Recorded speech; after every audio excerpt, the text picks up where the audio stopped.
Wu Quan opened his mouth but couldn't say anything, lowering his head in silence. In his mind, he recalled the scene at the fasting place where old dog Wu sat with numerous corpses under a plastic shed in the pouring rain, drinking alcohol with tears streaming down his face. He remembered how they wore black robes and rushed to the front line without hesitation after the downpour stopped. He once couldn't understand the actions of old dog Wu and the medium, but after following Lin Chia for so long he seemed to understand a little now.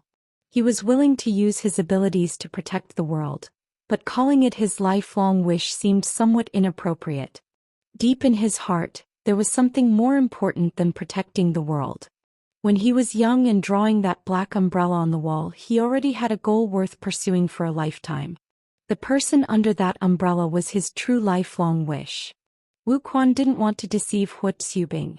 After hesitating for a moment, he honestly replied, "Protect one person first, and if I have strength to spare, then protect the world." Hearing this answer, Hu Xubing's eyes flashed with undisguised disappointment. He slowly stood up from the carriage, his black and gold marquee robe fluttering in the wind. He glanced at Wu Quan, who kept his head down, then turned and walked into the carriage compartment. As Hu Xubing left, Wu Quan's sweaty palm relaxed and a bitter, self-mocking smile appeared on his face. As expected, someone like him could never gain Hu Xubing's approval. Seeing this, the others sighed with disappointment. Just then Hu Xubing's voice came from inside the carriage. "From today on you will exchange carriages with Yan Zhong and sit with me. Although we don't have much time, I will teach you as much as I can." The moment these words were heard, Wu Quan, who was about to leave, froze. Then his face lit up with joy. "Thank you, master. I am not your master, nor have I accepted you as a disciple. Just address me as Marquis as before." "Thank you, Marquis."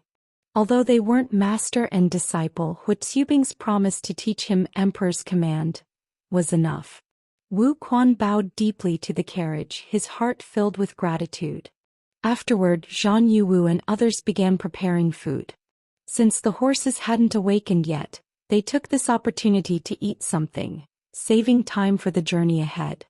"Marquis, your meal is ready," Zhang Yuwu said respectfully, bringing some dried food to the carriage.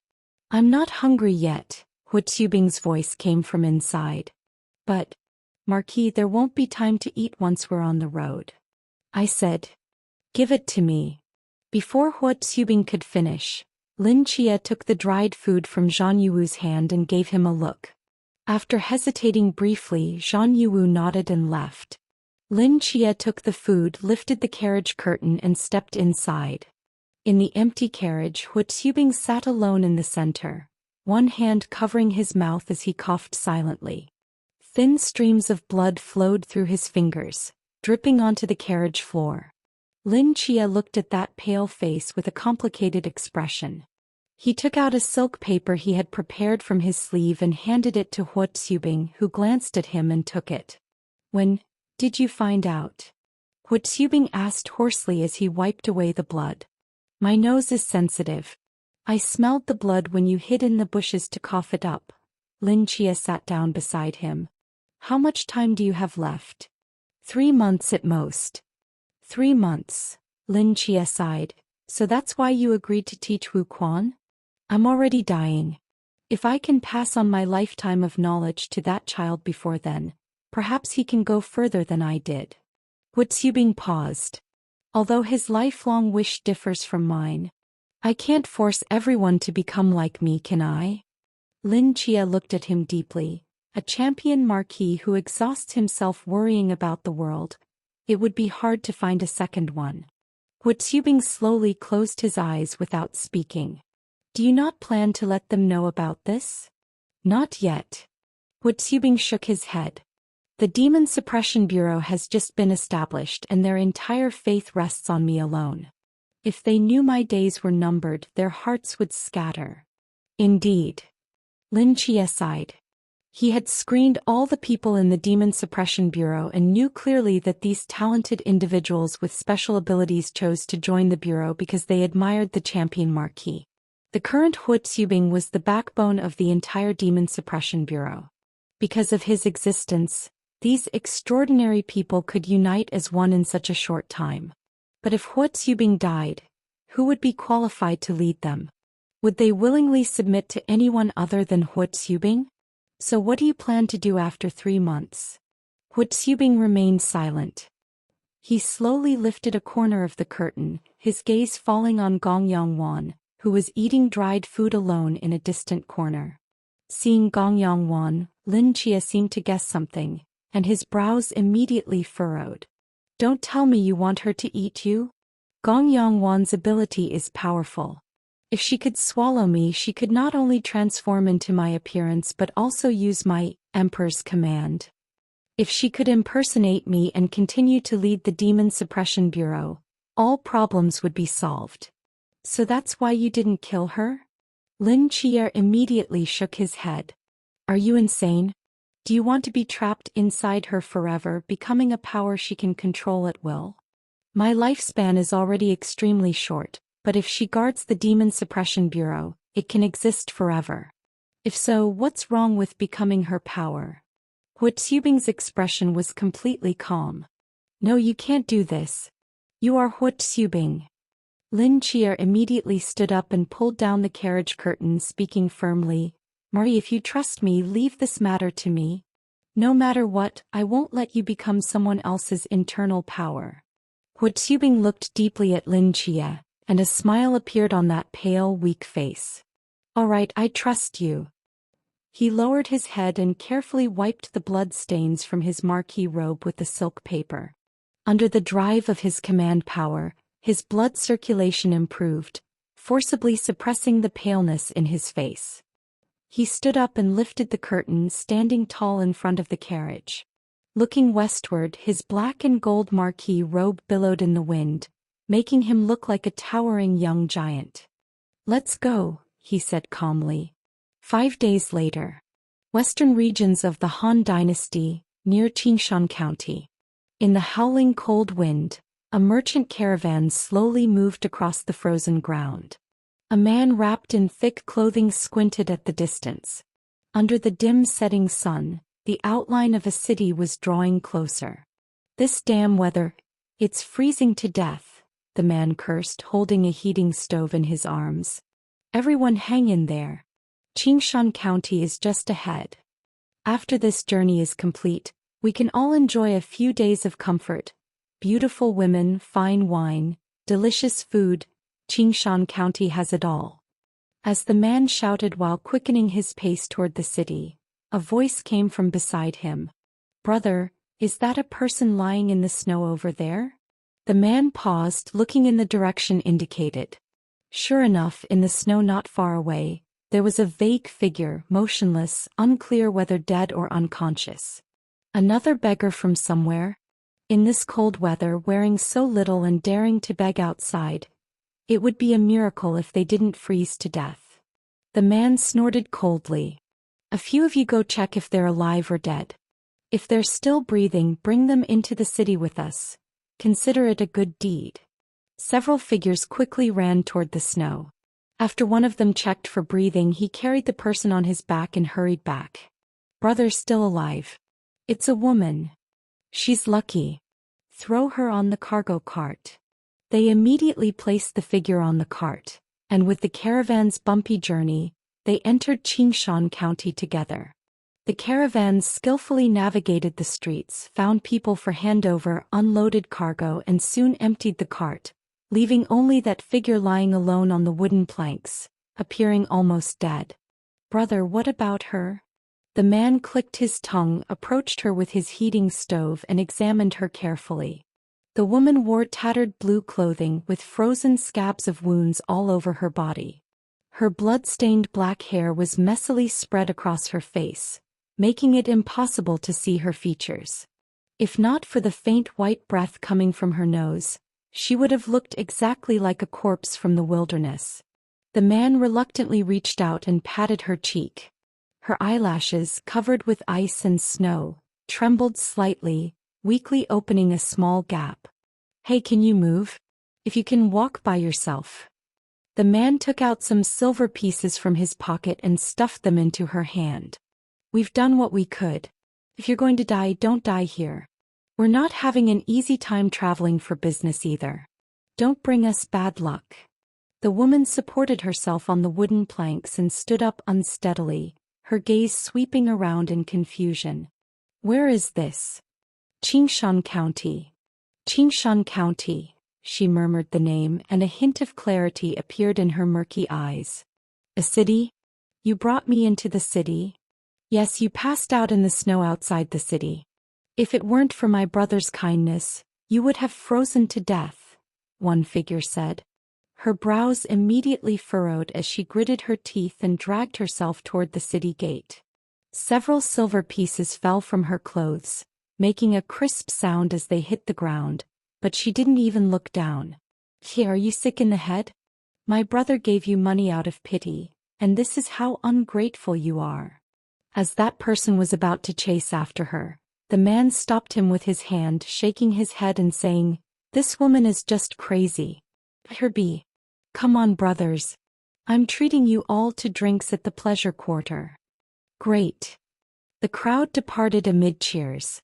After they were completely gone, the woman lowered her head and took out a jade bottle from her clothes, looked inside, and her expression relaxed. She glanced at the sky again, gritted her teeth, and while supporting herself against the wall, walked toward the city gate without looking back. As she gradually approached the gate, several figures ran in from the entrance, excitedly announcing, "The champion marquis is here. The champion marquis has come from Chang'an." Their voices immediately attracted the attention of many people on the street. They quickly gathered on both sides, turning to look toward the city gate, seemingly eager to see what the legendary champion marquis looked like. "Champion marquis," the woman murmured. She grabbed an elderly woman passing by and asked puzzledly, "Madam, who is this champion marquis? My goodness, you don't know about the champion marquis?" The elderly woman, carrying a vegetable basket, explained animatedly, "They say the champion marquis is a reincarnated military star with miraculous powers. Years ago he led troops to defeat the Xiongnu. I heard that a few days ago he displayed divine power in Chang'an, killing many evil spirits and even creating a heavenly abyss. In short, he is the most powerful divine person in the world today." Hearing this, the woman's eyes briefly lit up, then quickly dimmed again. "No. There are those things in the human world too. Who knows if he's real?" After a moment of struggle, she sighed. Just as she was about to leave, 2 carriages entered the street from outside the city gate. These carriages were marked with the marquis's insignia. Upon seeing them, the people on both sides of the street immediately burst into cheers. But the carriages showed no sign of stopping. The cold wind stirred the woman's tattered clothes as they rushed past her. She turned to watch the carriages disappear, shook her head, and continued walking toward the city exit. "Hey, young lady." The elderly woman grabbed her hand and asked with concern, "By the looks of it, you haven't eaten for days, have you?" "Yes." "You poor thing. Why don't you come with me? I have some food at home that I can share with you." The woman stopped, touching her empty stomach, seemingly tempted. "It's all right, madam. I need to leave the city quickly. It's just a meal, won't delay you too long. You look like you're traveling. How can you go on without eating properly?" "Well, all right then." At the elderly woman's sincere invitation, the woman followed her back into the city. "Young lady, what brings you to Qingshan County?" "Nothing. I was brought into the city after someone found me." "Do you have any relatives or friends in this county?" "No." The elderly woman nodded. "By the way, I haven't asked your name yet?" The woman lowered her head, hesitated for a moment, then finally said, "Jialan." After traveling dozens of miles, we finally reached Qingshan County before sunset. Inside the carriage, Yanzhong lifted the curtain at the edge and sighed deeply. "This terrible weather. If we can't find horses to replace ours and food supplies, we'll have to take the Marquis's flying carriage again. Flying in this weather would probably freeze the entire carriage into ice chunks that would fall from the sky." Chloe cupped a ball of fire in her hands, its warm light illuminating the carriage. She glanced at Lin Chia beside her and asked curiously, "What are you thinking about?" "Nothing." Lin Chia, sitting in the center, shook his head. "It's just that since entering this city my karmic thread seemed to be constantly trembling. I don't know why." Chloe looked at him with confusion, seemingly unable to understand what he was saying. Just then the carriage curtain was pulled open and Zhang Yuwu stood in front of their car, waving at Yan Zhong. "We need to change horses and purchase dried food. Come with me for a while. Brother 7 nights, you all can rest and move around this area. We'll depart in half an hour." Lin Chia nodded. "All right. I'll go with you too." After thinking for a moment, Hu Jia chose to follow Yan Zhong out of the carriage. After all, he was a newcomer to the Demon Suppression Bureau, while Zhang Yuwu and Yan Zhong were considered veterans. How could he let the veterans run errands while he, a newcomer, rested? His status was far below that of Lin Chia and Hu Xubing. Admiration appeared in Yan Zhong's eyes, with an expression suggesting this youngster could be taught. The three discussed briefly, then headed in different directions. Lin Chia and Chloe got out of the carriage one after another. Looking at the snow-covered street, Chloe couldn't help but stretch. "Sitting in the carriage for so long has made my back sore. Is there anything fun to do around here? This is my first time here too, how would I know?" Lin Chia shook his head. As they were talking, Gong Yongwan and Wu Quan also came down from the carriage ahead, but there was no sign of Hu Xubing. "He's truly sick." Gong Yongwan frowned at the carriage, her face full of displeasure. "What happened?" Lin Chia asked. Wu Quan opened his mouth, then said, "The Margarove asked us to leave. He said he wanted to be alone." "What, is the carriage so small that it can only fit him?" Gong Yongwan snorted coldly. "Champion Marquis, such grand official authority." Lin Chia was stunned, then looked at the silent carriage with concern. During these days of travel, Hu Xubing had hardly left the carriage. Even for eating and drinking, it was Lin Chia who brought things to him. Every time Wu Quan and the others got off, Hu Xubing would cough up blood alone in the carriage. By the time everyone finished eating and returned, he would have cleaned up all traces of blood as if nothing had happened. Since coming to the western regions in the midst of severe winter, Hu Xubing's health seemed to be deteriorating. "The Marquis is probably tired. Let's walk around." Lin Chia seemed to remember something and turned to Gong Yongwan. "Yan Zhong told me you're from Qingshan County? Do you know any suitable places to rest?" "From Qingshan County?" Gong Yongwan seemed to recall something, a cold glint flashing in her eyes. "I am not." Seeing that Gong Yongwan was unwilling to say more, Lin Chia didn't bother to ask further. He randomly chose what looked like the most prosperous street and led everyone in that direction. In this period of the western frontier, it was the coldest time. The ground was frozen solid, snow drifted in the air, and there were hardly any pedestrians on the road. After walking for just a few minutes, their hair and eyebrows were dyed white with snow fragments. Lin Chia looked at the gray sky, went into a shop to buy several oil paper umbrellas, which finally blocked the flying snow, but the icy cold air still continued to erode their bodies. Wandering aimlessly on the street isn't a solution. Lin Chia looked around, seemingly wanting to find a place to stay as soon as possible. Gong Yongwan followed behind everyone, her gaze falling on a building at the end of the street, her eyes slightly narrowed, lost in thought. "I know a place," she suddenly spoke. "Didn't you just say you're not from Qingshan County?" Chloe asked suspiciously. "I'm not from Qingshan County, but I lived here for a while. That's not important. There's a place that's warm with pastries and drinks. Are you going or not?" "Let's go," Lin Chia replied without hesitation. "Is it far?" "It's right there." Gong Yongwan pointed to that building and everyone nodded, walking quickly toward it. 20 taels. 5 taels. 5 taels? The old woman widened her eyes, chin the skinflint. "Have you lost your mind? I kindly bring you a golden hen that lays eggs. And you try to fob me off with 5 taels of silver. In front of the old woman, the short man laughed coldly, the scar on his cheek looking extremely ferocious. He looked back at the wooden cabin behind him. In the flickering candlelight, a filthy woman could be seen holding a bowl of hot porridge, gulping it down as if she hadn't eaten for days. Do you think our looting house is just any place? Chin the Skinflint spoke with displeasure. We're in the flesh trade. If we exchanged silver for any female beggar, wouldn't our place become a beggar's nest? I've been selecting female prostitutes for so many years, I can tell at a glance if they have charm. Don't look at how dirty she is now, she's definitely a top-quality beauty in the making. Born a beggar, what good is being beautiful? 10 taels at most, take it or leave with her. Fine. 10 taels it is. The old woman gritted her teeth and said.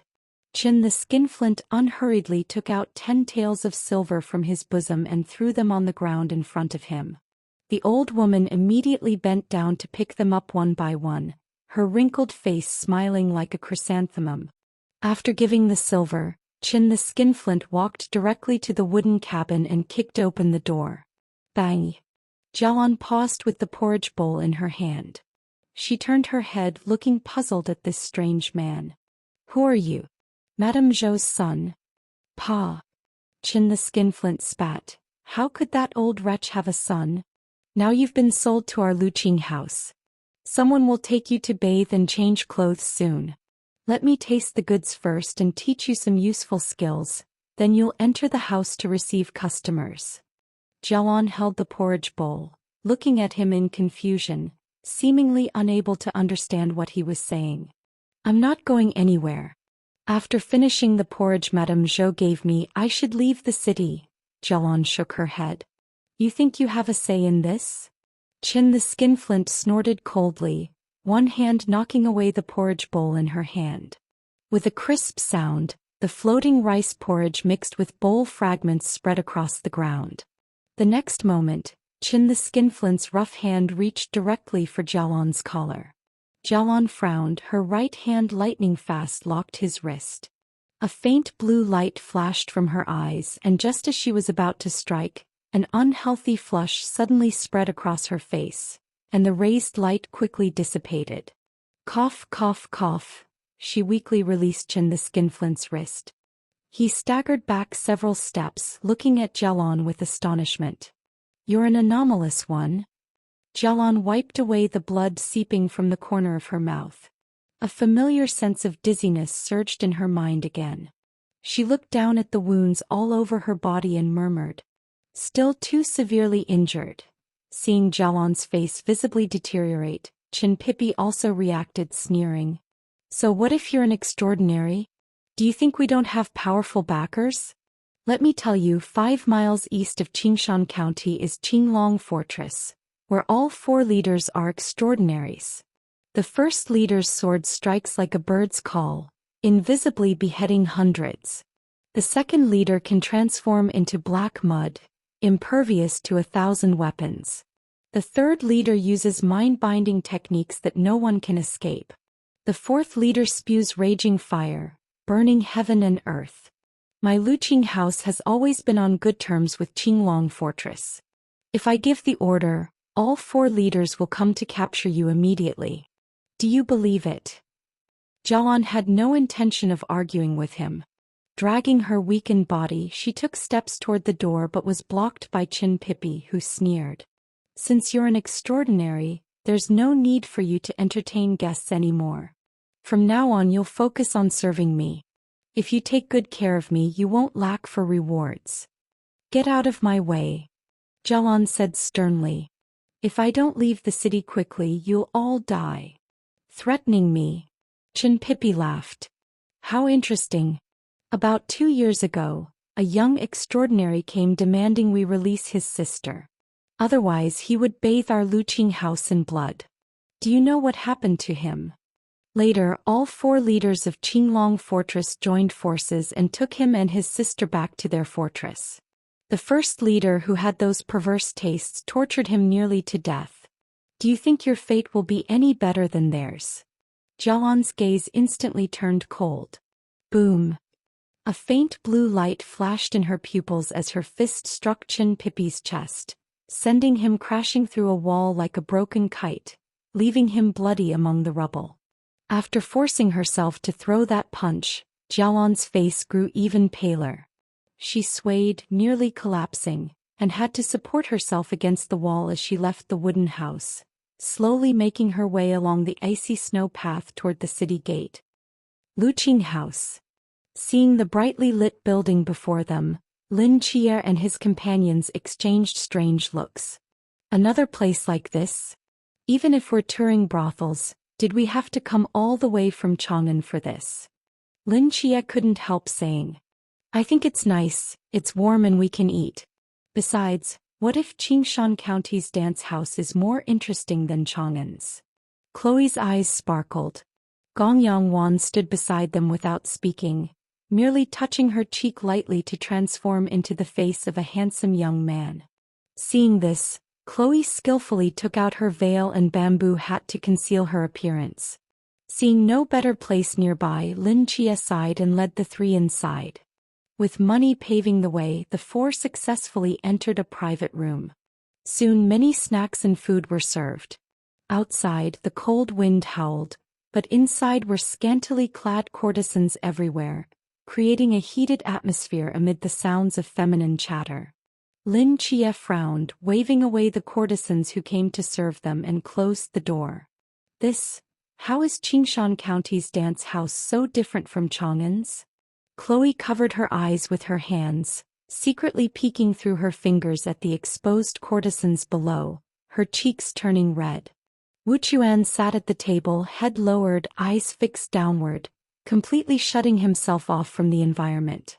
Chang'an's was a sleeve dance house, an elegant place focused on appreciating dance and music. This Luqing house is located at the western frontier, perpetually cold, naturally lacking refined patrons, so they only conduct vulgar business, said Gong Yangwan calmly, sipping tea with that young man's face. Anyway, we'll only stay here for half an hour. Don't worry about anything else, just eat and drink your fill. Lin Chia didn't mind.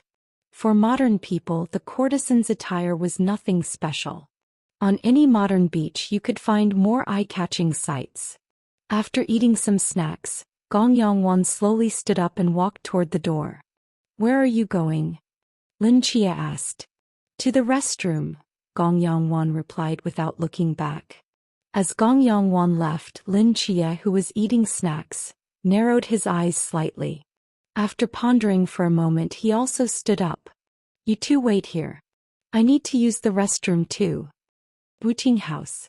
Back courtyard. Chin Pipi staggered up from the rubble in the ruined wall. He wiped the blood from the corner of his mouth and cursed. That woman, she dared to hit me. He's just an extraordinary. When I bring reinforcements from Qinglong Fortress, I'll make her wish she were dead. He strode toward the city gate, when suddenly a figure ghost-like dropped in front of him. Who?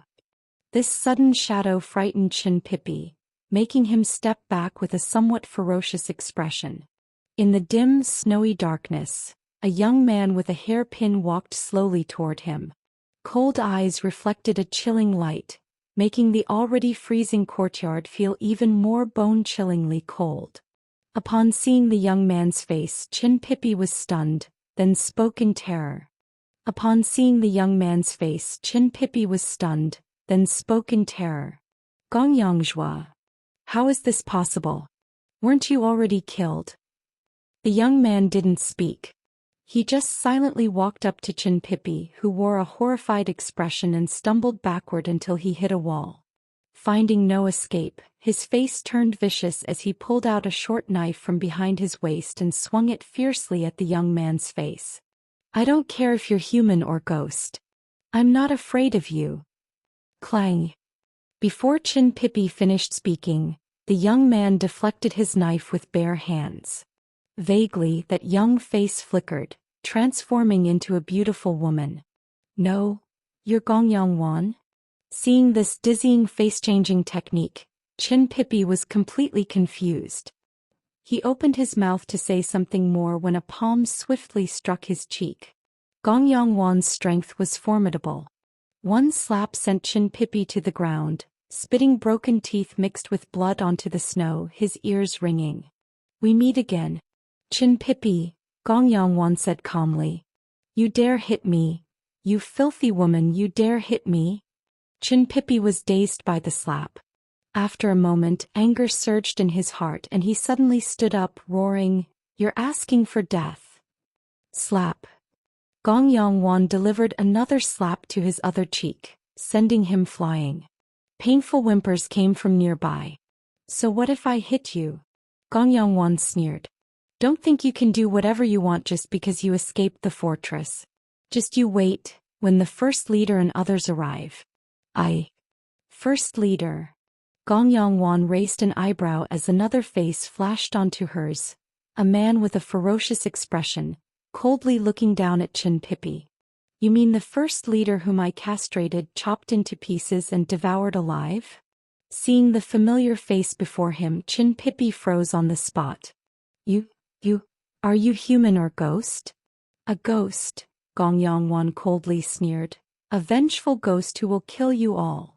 Gong Yongwan grabbed Chin Pippi by the throat with one hand, lifting him off the ground and pinning him against the wall.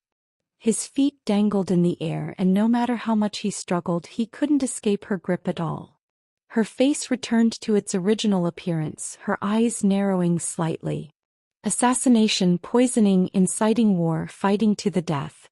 I spent 2 years killing everyone in the Qinglong fortress, hanging the 4 leaders on flags, torturing them one by one, but feeding them daily to keep them alive. Every month I would torture one of them to the brink of death in front of the others, then devour them alive.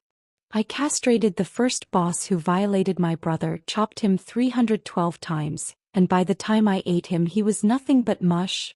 I fried the second boss in oil, making his skin like dead pig skin, which burned my tongue. I drowned the third boss in boiling water 6 times, soaking him until he was bloated, which took considerable effort to swallow.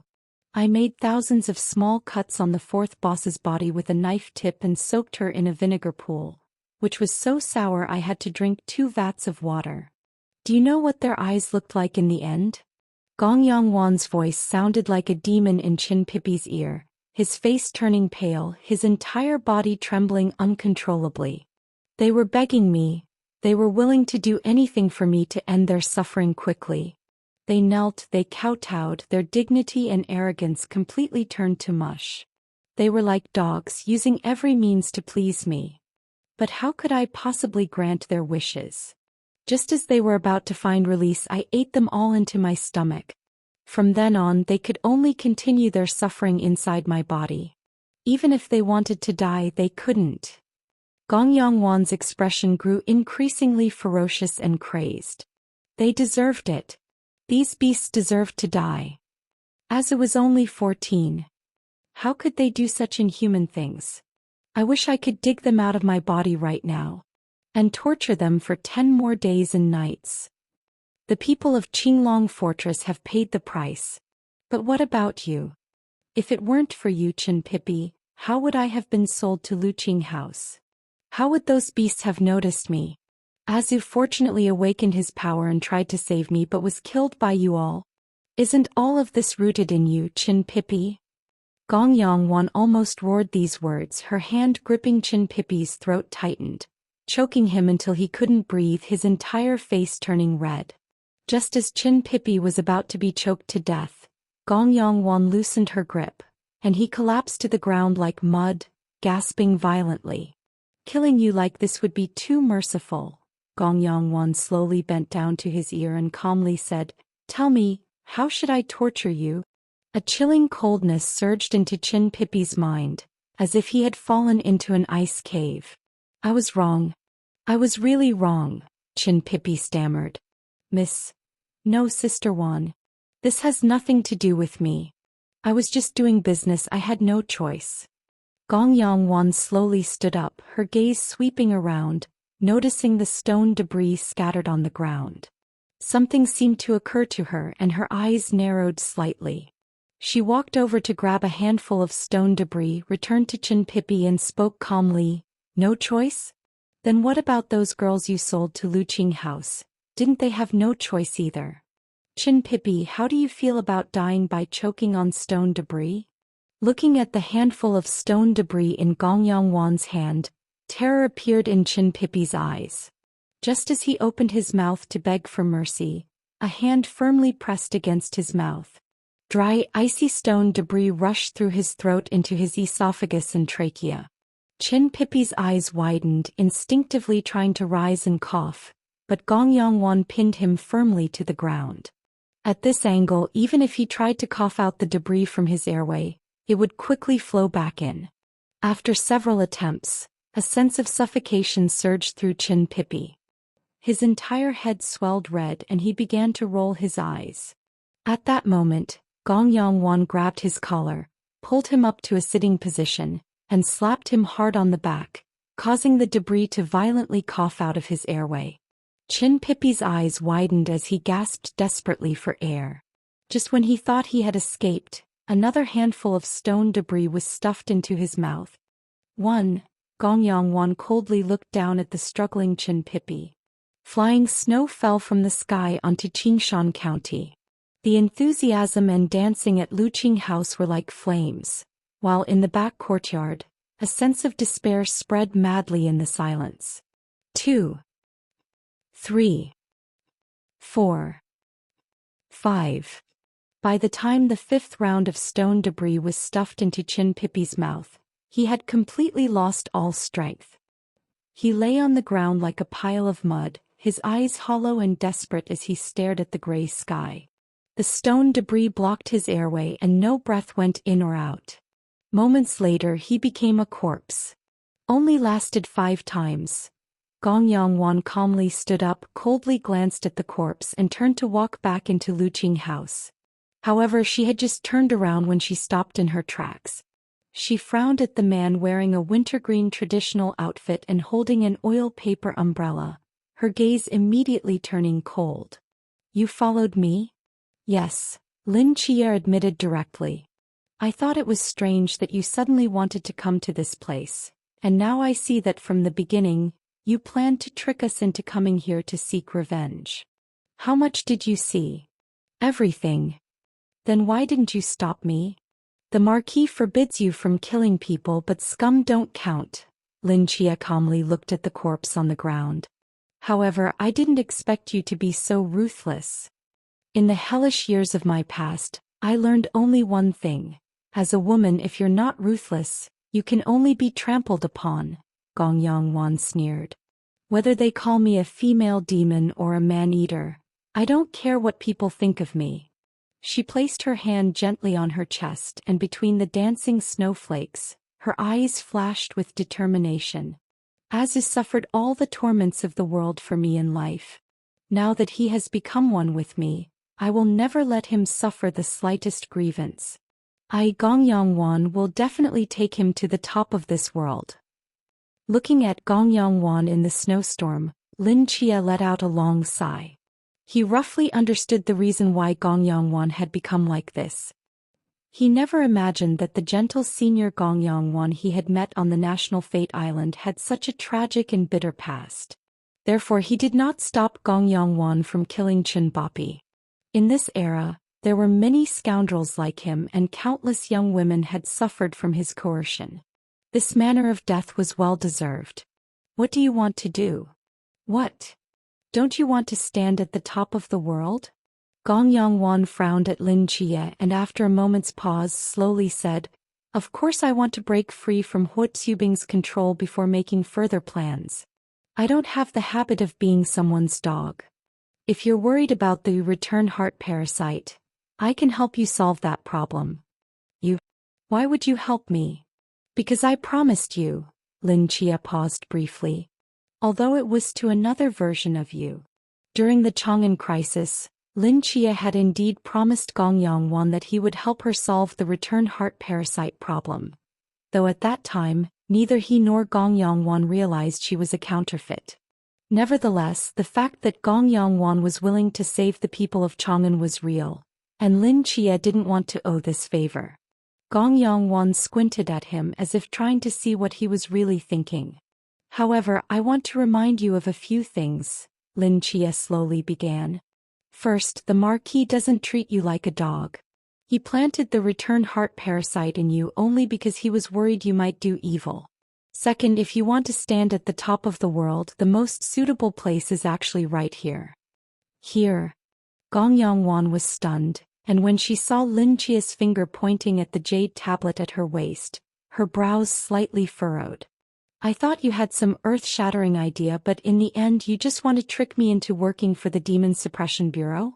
Gong Yongwan sneered. Lin Chia, you're thinking too highly of yourself. You think I'm just trying to trick you? Lin Chia shook his head.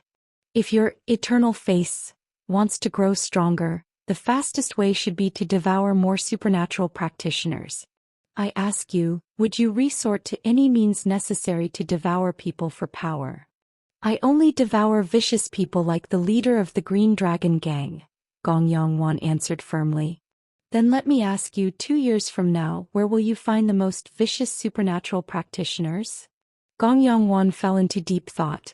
You mean, the Demon Suppression Bureau? The Marquis established the Demon Suppression Bureau not just to suppress demons.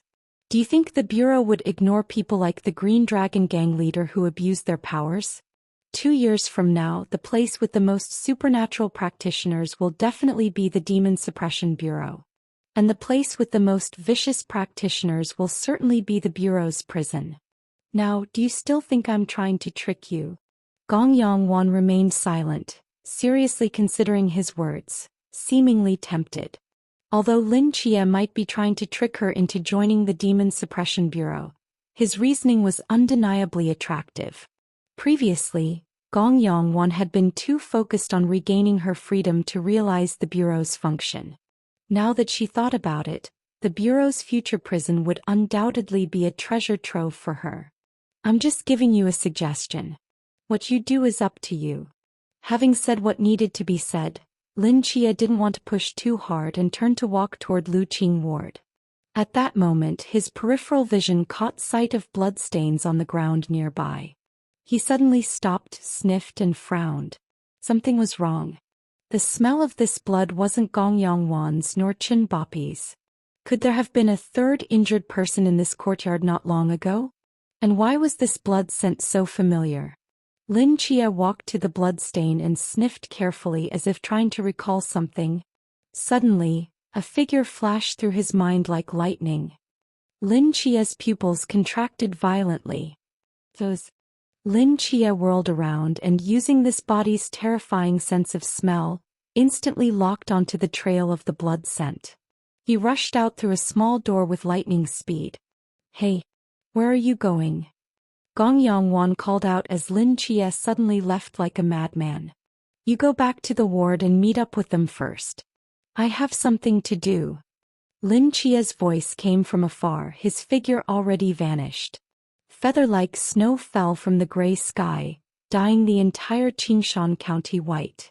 That wintergreen figure flashed across the road in an instant, creating an invisible gap through the falling snowflakes. Jialon.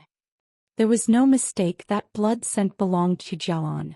If Lin Chia remembered correctly, Jialon came from the Western Han dynasty. However, since the Western Han spanned nearly 200 years, he couldn't be certain if Jialon appeared in his current time period. 200 years, an entire Han dynasty. How small was the probability of meeting someone else under such a vast time span and spatial range? And Jialon was bleeding, which meant she hadn't yet obtained the power of immortality. She might be in grave danger. Lin Chia's heart raced rapidly. His eyes fixed firmly on the direction where the blood scent extended, searching for that familiar figure. He passed through several streets in succession, finally rushing out of Qingshan County's gate, heading toward the desolate, snow-covered wilderness. Even so, his steps didn't slow down in the slightest. Cough, cough, cough. Jialon, wrapped in tattered robes, moved with difficulty through the snowstorm. She climbed a small hill and looked back. The silhouette of Qingshan County was barely visible at the edge of the vast land. This distance should be about right, she murmured. If I can't escape this time, I'll have to destroy it. As she turned to continue forward, a wave of weakness washed over her. Her legs gave way and she collapsed onto the snow. In the bone-chilling cold, she no longer felt pain from the wounds covering her body. Drifting snowflakes dyed her completely white.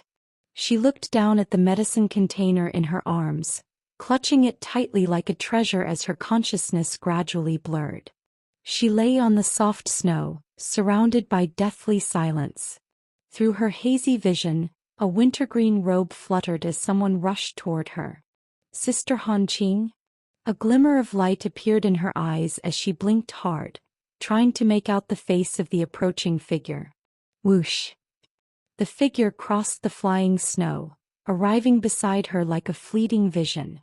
A bright yellow oil paper umbrella opened in the heavy snow. A warm wintergreen Han robe wrapped around her. A jade tablet hung from the figure's waist, swaying in the wind. His arms lifted Jialon completely, and an unfamiliar scent entered her nostrils. Jialon. I found you. Who? Jialon, wrapped in a Han robe, was held in that person's arms. Having been frozen almost stiff, she could only see half of his face. He seemed to be a young man, and even with just half his face visible, his handsome features were unmistakable. He was dressed impressively, with a jade pendant hanging at his waist inscribed with the characters "Ward off evil," suggesting he was no ordinary person. Most importantly, how did he know her name? After leaving Yaoqi, she rarely revealed her name in the mortal world. Recently, the only person who knew her name was that old woman who had tricked her into going to Luqing district. So that's it. Had Qin the Flayer sent someone to capture her? Thinking this, Jialon bit her lip and weakly struggled to break free from Lin Chie's embrace. But no matter how hard she tried, those arms remained as immovable as bedrock. Seemingly noticing Jialan's movements, that gentle voice spoke again. Don't be afraid, I'm here to save you. For some reason, this voice seemed to possess a certain magic that calmed her unease, and her resisting hands stopped. Who injured you like this? That voice asked again. Who are you? My name is Lin Chie. I don't know you. You will in the future. Put me down. Your physical condition is very poor. If I put you down, you'll die.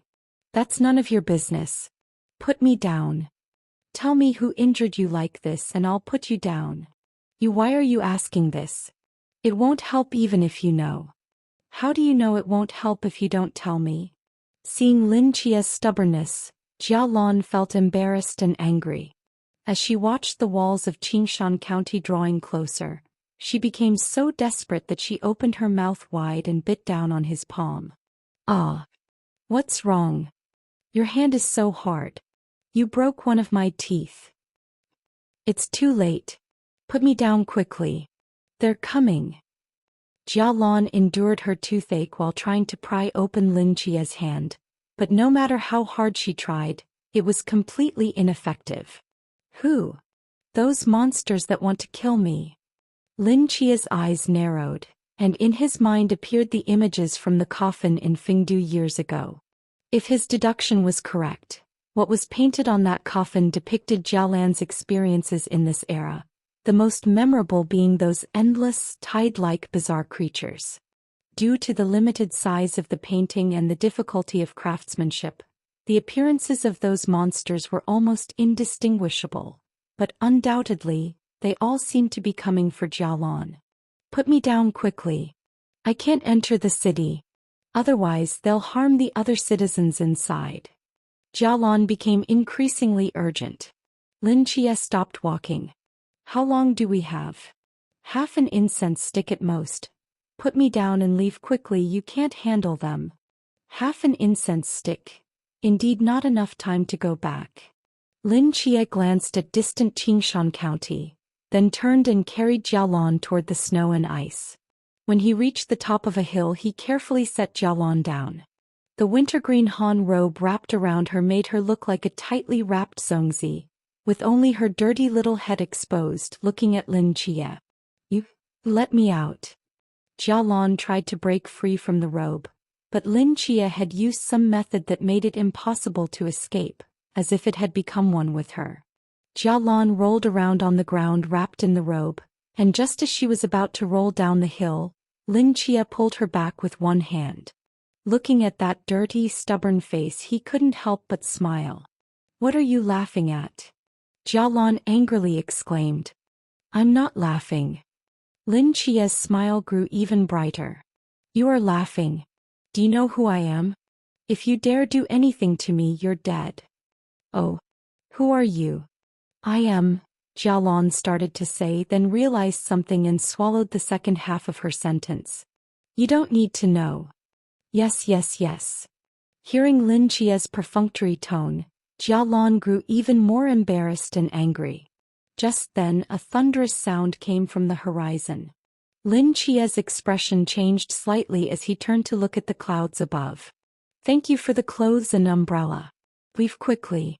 If you don't go now, it will be too late." Jialan's face also turned grim as she urged him. Lin Chia stared at the clouds overhead without speaking. His hand rested on the broken sword at his waist, his blue robes fluttering in the snowy wind. "What are you doing?" Jialan frowned, seeing Lin Chia's stance. Lin Chia narrowed his eyes. With one hand gripping the Kusanagi sword, threads of cause and effect invisibly extended in all directions. "I want to see who dares to harm you while I'm here." Jialan stared at that blue-robed figure frozen in place. Boom! A deep humming sound swept out from between the clouds, and endless waves of pink surged madly toward the hill where the two stood. "Me go." Lin Chia raised an eyebrow at the sight of those familiar monsters. "In this era, it shouldn't be in Qingyu. Is it the key to the gate?" In this era, the K-system gods had not yet descended, and the Migo, as a race that worshipped truth, naturally shouldn't appear either. However, they possessed the ability to travel freely through space and time, so they must have come from another time to hunt Jialan. And Qingyu's era was more than 2,000 years later, so he shouldn't be able to send Migo across such a long time. Therefore, these Migo could only have come from the key to the gate. "There are more than last time."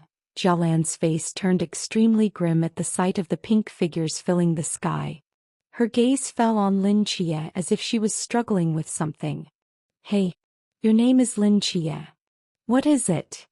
Can you promise me one thing? Tell me. My days are numbered. I have a medicine gourd in my arms. Take it and 4 days later help me deliver it to Mount Kunlun." Jialan dug her feet into the snow and managed to stand up while wrapped in the robe, looking like a green spring roll. "Medicine gourd?" Lin Chia raised an eyebrow, temporarily setting down the Kusanagi sword. He walked to Jialan and took out a white medicine gourd from her arms. He turned the gourd over and saw 3 large characters clearly inscribed on the bottom. "Immortality pill. This is something very important related to the fate of all living beings." Jialan stood staggering in the icy gale, her face as white as paper. "I had hoped to try again to see if I could survive this wave of pursuit. But with this number there seems to be no hope. You held an umbrella for me, gave me clothes, wanted to take me into the city. You're probably not a bad person. Perhaps your presence here is the only path to survival that fate has given it. Take the medicine gourd and go quickly. I'll hold them back for you." A faint blue light flashed through Jialan's eyes. Under the strain of her life force, her power surged again, easily tearing through the Han-style clothes that wrapped her body, and her aura began to rise rapidly. Just as her energy was about to reach its peak, a hand suddenly pressed down on her shoulder, forcefully pushing her back. "Just lie down quietly. You're already so badly injured, why are you trying to get involved?" Lin Chia sighed helplessly. "You..." Seeing her carefully accumulated power interrupted, Jialan was stunned for a moment. In the next instant, numerous Migo descended from the sky, swarming toward Lin Chia from behind. "Watch out!" Jialan grabbed Lin Chia, trying to pull him behind her, but not only did Lin Chia remain firmly in place, he even turned around to shield her in front of him. At the same time, Lin Chia narrowed his eyes, and countless cause and effect threads frantically emerged from beneath his blue robe. These threads were formless and intangible. Except for Lin Chia, no one could sense their existence. They easily cut through space, stringing together one Mi-Go after another, like a vast net covering the sky, ensnaring all the Mi-Go within. Don't worry. Lin Chia looked down at Jialan's eyes that were just inches away and calmly said, they won't get near you. Clang. The Amenenohoko sword at his waist whistled out. A sword mark instantly flashed through the Mi-Go closest to him, directly cutting it in half at the waist. Suddenly, the thousands of Mi-Gos surging in the sky abruptly stopped. A sword mark mysteriously appeared at their waists, separating their upper and lower bodies, as if an invisible sword had simultaneously cut through all the Mi-Gos' waists, even at the exact same angle. Then a second sword strike pierced through the head of the leading Mi-Go, directly shattering its tentacled head into a crimson mist of blood. The same scene appeared on all the other Mi-Go. Streams of blood mist burst from the void, like simultaneously exploding bloody fireworks, instantly dyeing the gray sky red. In an instant, over 1,000 Mi-Go were all slaughtered. This bizarre scene stunned Jialan. Blood rain mixed with falling white snow, sprinkling down onto Lin Chia's blue robe. The ground behind him resembled a scene from hell. The invisible cause and effect threads withdrew from the Mi-Go corpses and returned to Lin Chia's body. From beginning to end, he never once turned to look at the battlefield. His gaze remained fixed on Jialan, whom he was protecting in front of him. Under the power of predetermined outcome, all the Mi-Go were connected by him. Any damage inflicted on one would synchronize to all the linked Mi-Go. Even their life and death were bound by this web of cause and effect, where pulling one thread affected everything. So, 2 sword strikes to kill one Mi-Go meant killing all Mi-Go. This ability was undoubtedly a dimensional strike against a race like the Mi-Go that relied on numerical advantage. Jialan stared at the blood rain in the sky, her face full of disbelief. The man before her was undoubtedly human. Could a human really possess such terrifying combat power? After dealing with all the Mi-Go, Lin Chia returned the Amenenohoko sword to his waist and carefully examined Jialan's injuries, his brow furrowing deeper. You're already injured like this, why are you still forcing yourself to fight? Lin Chia said gravely. I didn't know you were so powerful, Jialan said softly. This thing is extremely important and absolutely cannot fall into those monsters' hands. I had planned that if I couldn't escape this time I would destroy it first, then perish together with those monsters. Now since I'm going to die anyway, it would be good if I could give you a chance to survive. Don't you value your life? Compared to it, my life means nothing. Jialan shook her head, slowly crouched down and sat on the ground in the wind and snow. Looking at the dimly lit city in the distance, her entire body turned an unhealthy red, and even her voice grew weak. My time is running out. From now on it's up to you. If you're willing, please take it to Mount Kunlun for me. However, every 2 days those monsters will come again. No matter where you are and in greater numbers. If you're unwilling, then destroy it. Jialan's life force was like a flickering candle, rapidly dissipating in the wind and snow. When Lin Chia had found her earlier, she was already hanging by a thread. Now after being dragged through the snow for so long and actively depleting her power to attack, her body had reached its limit. Lin Chia looked at Jialan before him, then down at the white medicine container in his hand. In his vision, a cause and effect thread had already connected him to her. So that's it. This past cause and effect was actually initiated by me? Lin Chia's gaze grew complex. Holding the medicine container, he slowly walked toward the weakened Jialan. Is there a third option?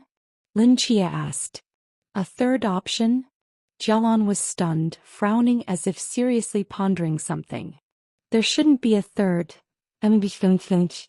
Before Jialan could finish, a hand holding something was directly stuffed into her mouth. The round object rolled down her throat, turning into a warm current that instantly spread throughout her body. The next moment Jialan's life force, which was about to be extinguished, actually reignited, and became several times stronger than before. The wounds on her body healed at a visible rate, the scabs disappeared, and even her realm began to rapidly climb, soaring to the peak of the Klein boundary, just half a step away from reaching the human ceiling. The surging mental energy vortex stirred the flying snow, and a faint light flowed across Jialan's skin, like an invisible film protecting her within. What did you feed me? Jialan, feeling the earth-shattering changes in her body, looked at Lin Chia in shock. Lin Chia smiled and raised the empty medicine container in his hand. Jialan jumped up from the ground, her eyes widening as she exclaimed, "You fed me the no-no. The immortality pill? Are you crazy? Didn't I tell you that it's something crucial to the fate of the world? But if I didn't give it to you, you would have died. So what if I died? You made me swallow it. How am I going to face the Queen Mother now?" Jialan anxiously stamped her feet. She stuck her hand down her throat, trying to bring it back up from her stomach, but after several attempts she failed. "It's over. The immortality pill has entered my body and now it can't even be destroyed. This way those monsters will target me instead. If they capture me, everything will be ruined."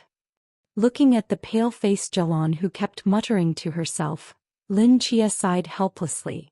"No need to be so nervous. With me here, no one can take you away." Don't talk."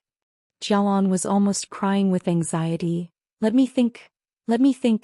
Now I can only go back to find Queen Mother and see if she has a way to take out the immortality pill. If that doesn't work, I'll have to be made into a medicine. But that would hurt so much, might as well just die."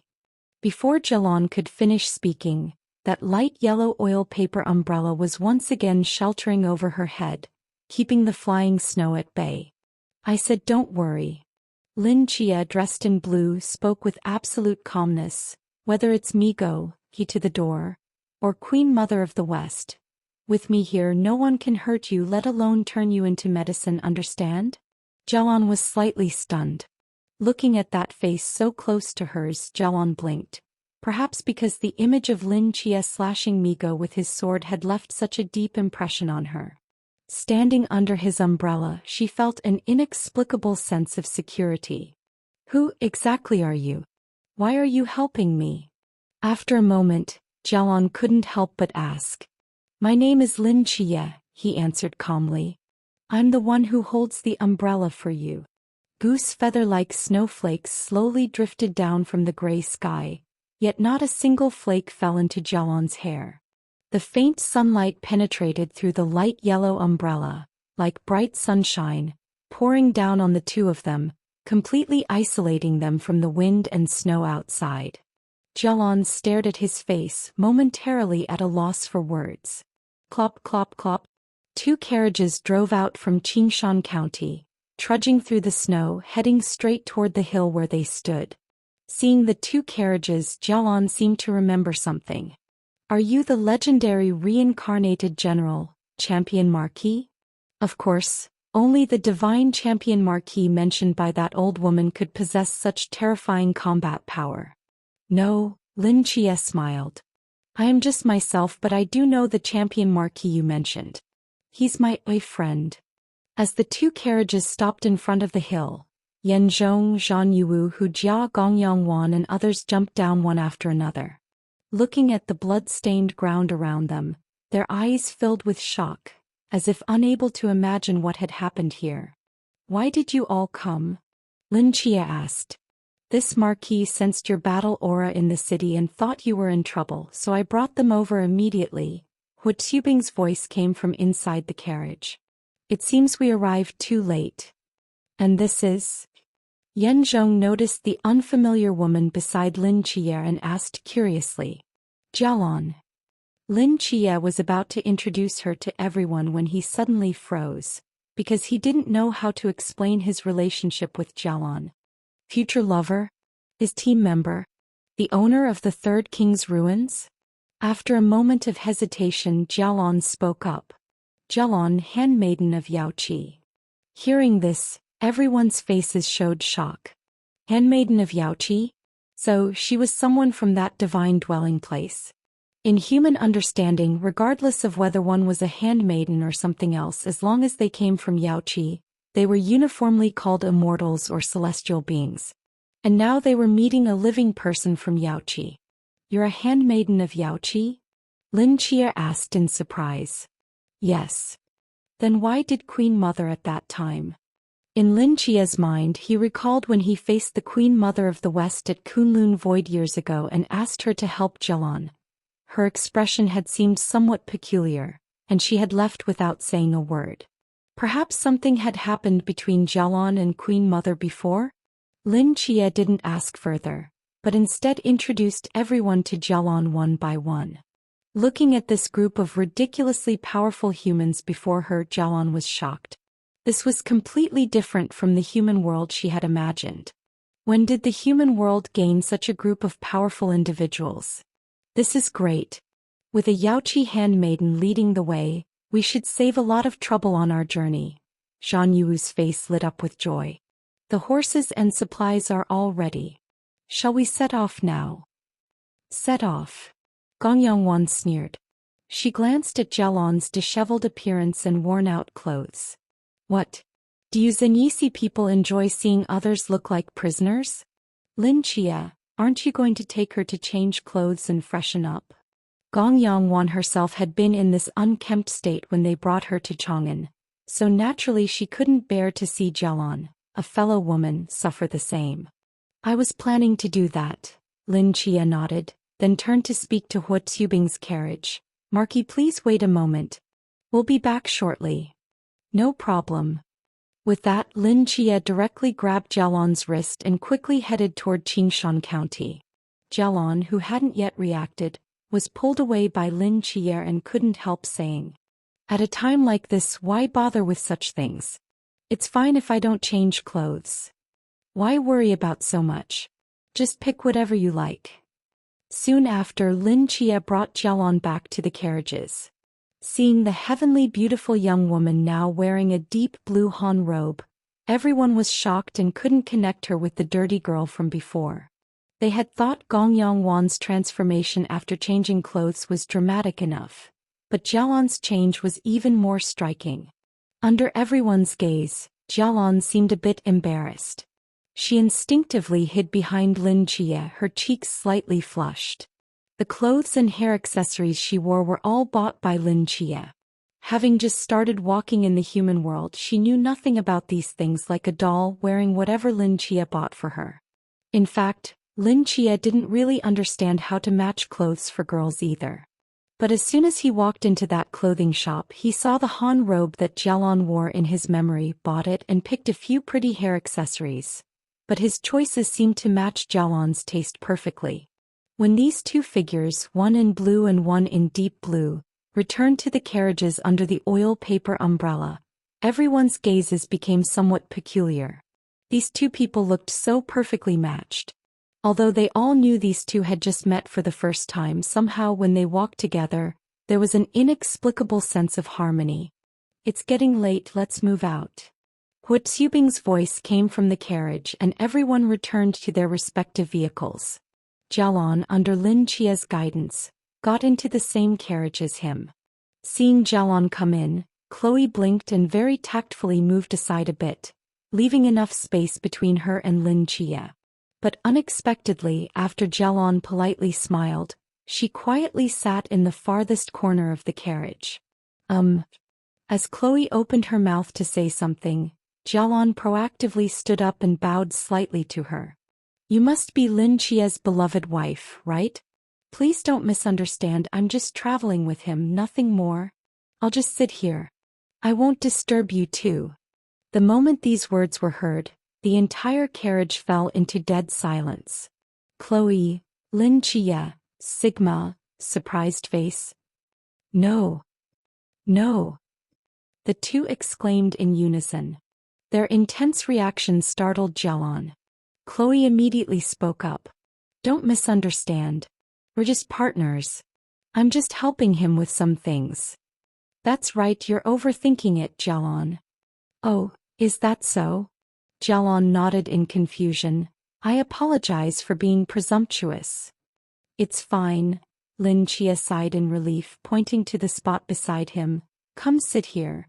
No need, I'm fine sitting here. Lin Chia's mouth twitched slightly.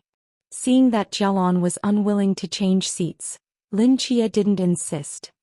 After all, regardless of the future, right now they were strangers meeting for the first time. If she wanted to sit in the corner, he couldn't force her to sit beside him. Chloe looked at Yen Zhong, who had been squeezed into the corner, then at the empty space beside herself, and for a moment she was caught in an awkward situation. Neither sitting back nor not sitting back seemed right. The atmosphere in the carriage suddenly became silent.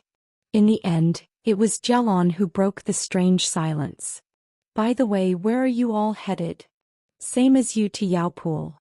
Yaopool. Hearing these two words, Jialon was stunned for a moment, then firmly shook her head. You cannot go there, at least not for the next couple of days. Why? Jialon opened her mouth as if hesitating, but after a moment she still spoke. Yaopool is in complete chaos right now. If you go, you'll only cause more trouble for the Queen Mother, and you might even be in mortal danger. Lin Chia and the others exchanged glances. Chaos. A kind of mist has enveloped the entire Kunlun void, from guests to celestial soldiers and maids. Everyone in Yaopool has been confused, including Queen Mother. I escaped from there.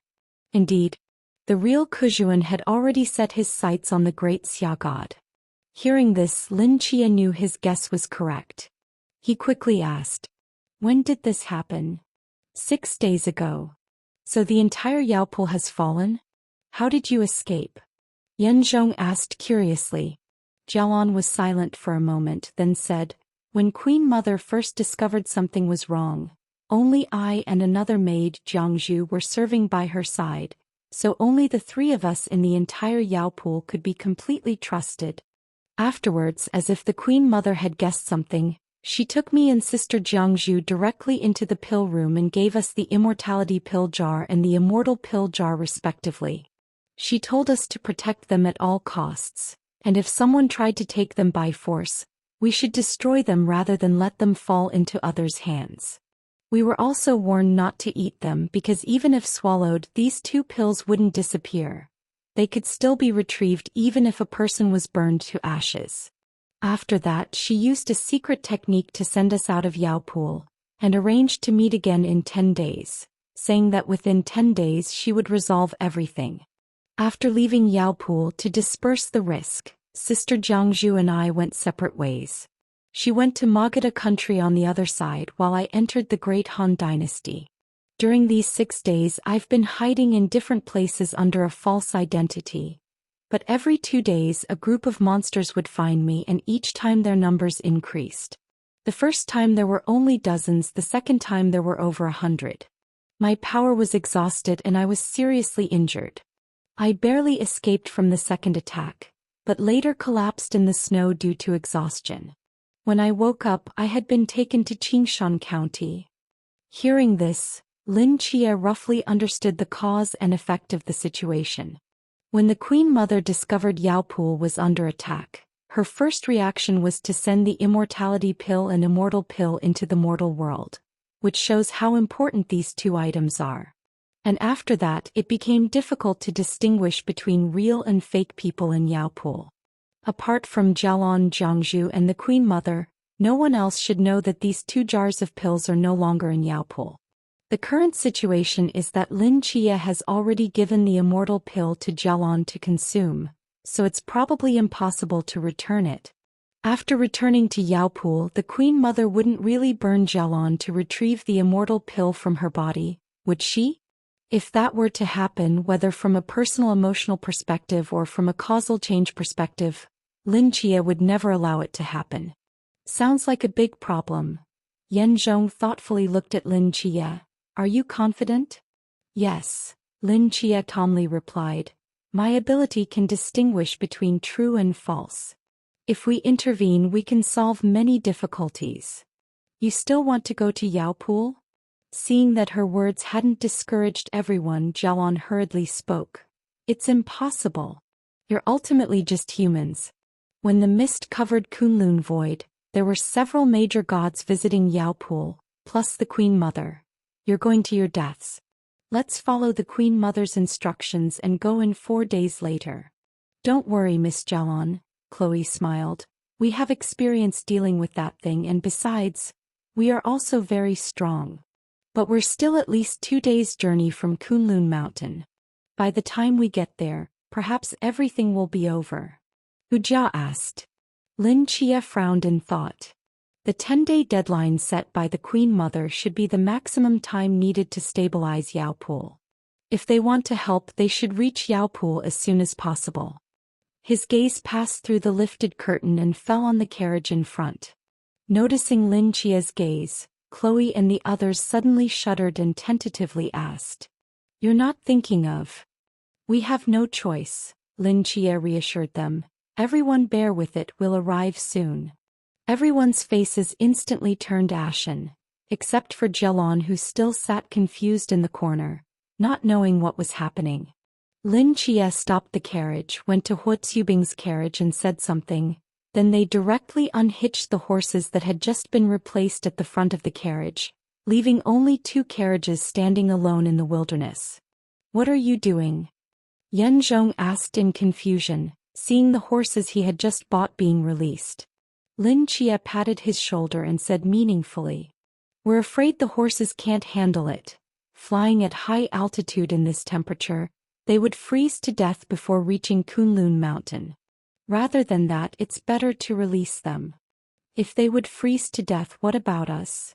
Lin Chia smiled without answering. Boom. Under the power of the Emperor's control, the 2 carriages shot up from the ground at an astonishing speed, accompanied by a series of miserable screams, disappearing into the clouds. Kunlun Mountain. Between the vast white snow, 2 frost-white carriages descended rapidly from above the clouds, finally coming to a gentle stop somewhere on the snowy ground. This is it. Lin Chia stepped down from the carriage, finding the entrance to Kunlun Void based on his memory, and nodded slightly. He was about to turn around and say something when he saw faces, pale as iron, rushing out of the carriages, dispersing in various directions and violently retching, with no one paying attention to Lin Chia's actions. Seeing this, Lin Chia sighed helplessly, and personally cleared away the snow below, revealing an ancient and mysterious bronze pattern emerging through the wind and snow. You've been to Yaoqi before? Jalon, with a deathly pale face, walked to his side and asked. This entrance to Yaoqi was known only to very few people, and humans should never have set foot here. Yet Lin Chia found it immediately, which made her somewhat confused. I haven't been here before, but I will be in the future. Lin Chia shrugged. If I were to open it, I could only use brute force to break it. Would you like to try? Jalon nodded, placing her palm on the pattern. A faint light emanated from her eyes, and then the entire pattern began to shine brilliantly. The power of teleportation rippled from the pattern, instantly engulfing everyone. Before they could finish vomiting, their vision blurred, and another wave of dizziness surged through them. Ugh! Zhang Yuwu was halfway through vomiting when the scene before him suddenly became clear. He saw beneath him in the ruins, a corpse wearing armor lying in a pool of blood, staring straight at him. A strong aura of ferocity entered Zhang Yuwu's nostrils. His pupils suddenly contracted, and unable to resist the dizziness, he stumbled back several steps. A severed leg tripped his heel and he staggered, quickly falling backward. At that moment, a hand steadied his shoulder. Zhang Yuwu's face was deathly pale. He looked back to see Lin Chia surveying the surroundings with a solemn expression, lost in thought. Thanks. Zhang Yuwu sighed in relief. When he calmed down and looked again at the pool of blood, he saw dozens of corpses lying in disarray on the ground, having been dead for an unknown time. The one who had been gazing at him earlier appeared to be one of the commanders. Among the corpses were numerous willow branches, similar to those Lin Chia and the others had encountered in Chang'an. From the intertwined arrangement of corpses and willow branches, it seemed they had been fighting each other. The strong smell of blood instantly dispelled everyone's motion sickness. They looked around vigilantly, seeing only broken and collapsed palaces and dense corpses. There was no sign of life anywhere in sight. Is this really where immortals live? Hu Jia couldn't help but ask. It must have become completely chaotic after Kujuan's invasion. It wasn't like this before. Lin Chia crouched down in front of one of the corpses and examined it carefully. Killed with a single strike. All of them were killed with a single strike. The one who killed them must have been a deity, though whether a true god or a counterfeit is unknown. Seeing this scene, Jialon couldn't help covering her mouth. Many of the dead were familiar faces to her. By the way, it seems there's no more of that colorful smoke here. Could it be that the monster's true form is already dead? Chloe asked puzzlingly. Hard to say. When Chang'an was in peril, that smoke was still miles away. After completing the replication, Kujuan's true form can move freely. Lin Chia stood up, fixed his gaze in the direction of Yao Qi from his memory, and walked straight toward it. In any case, we can't let our guard down. Let's see if there are any other survivors.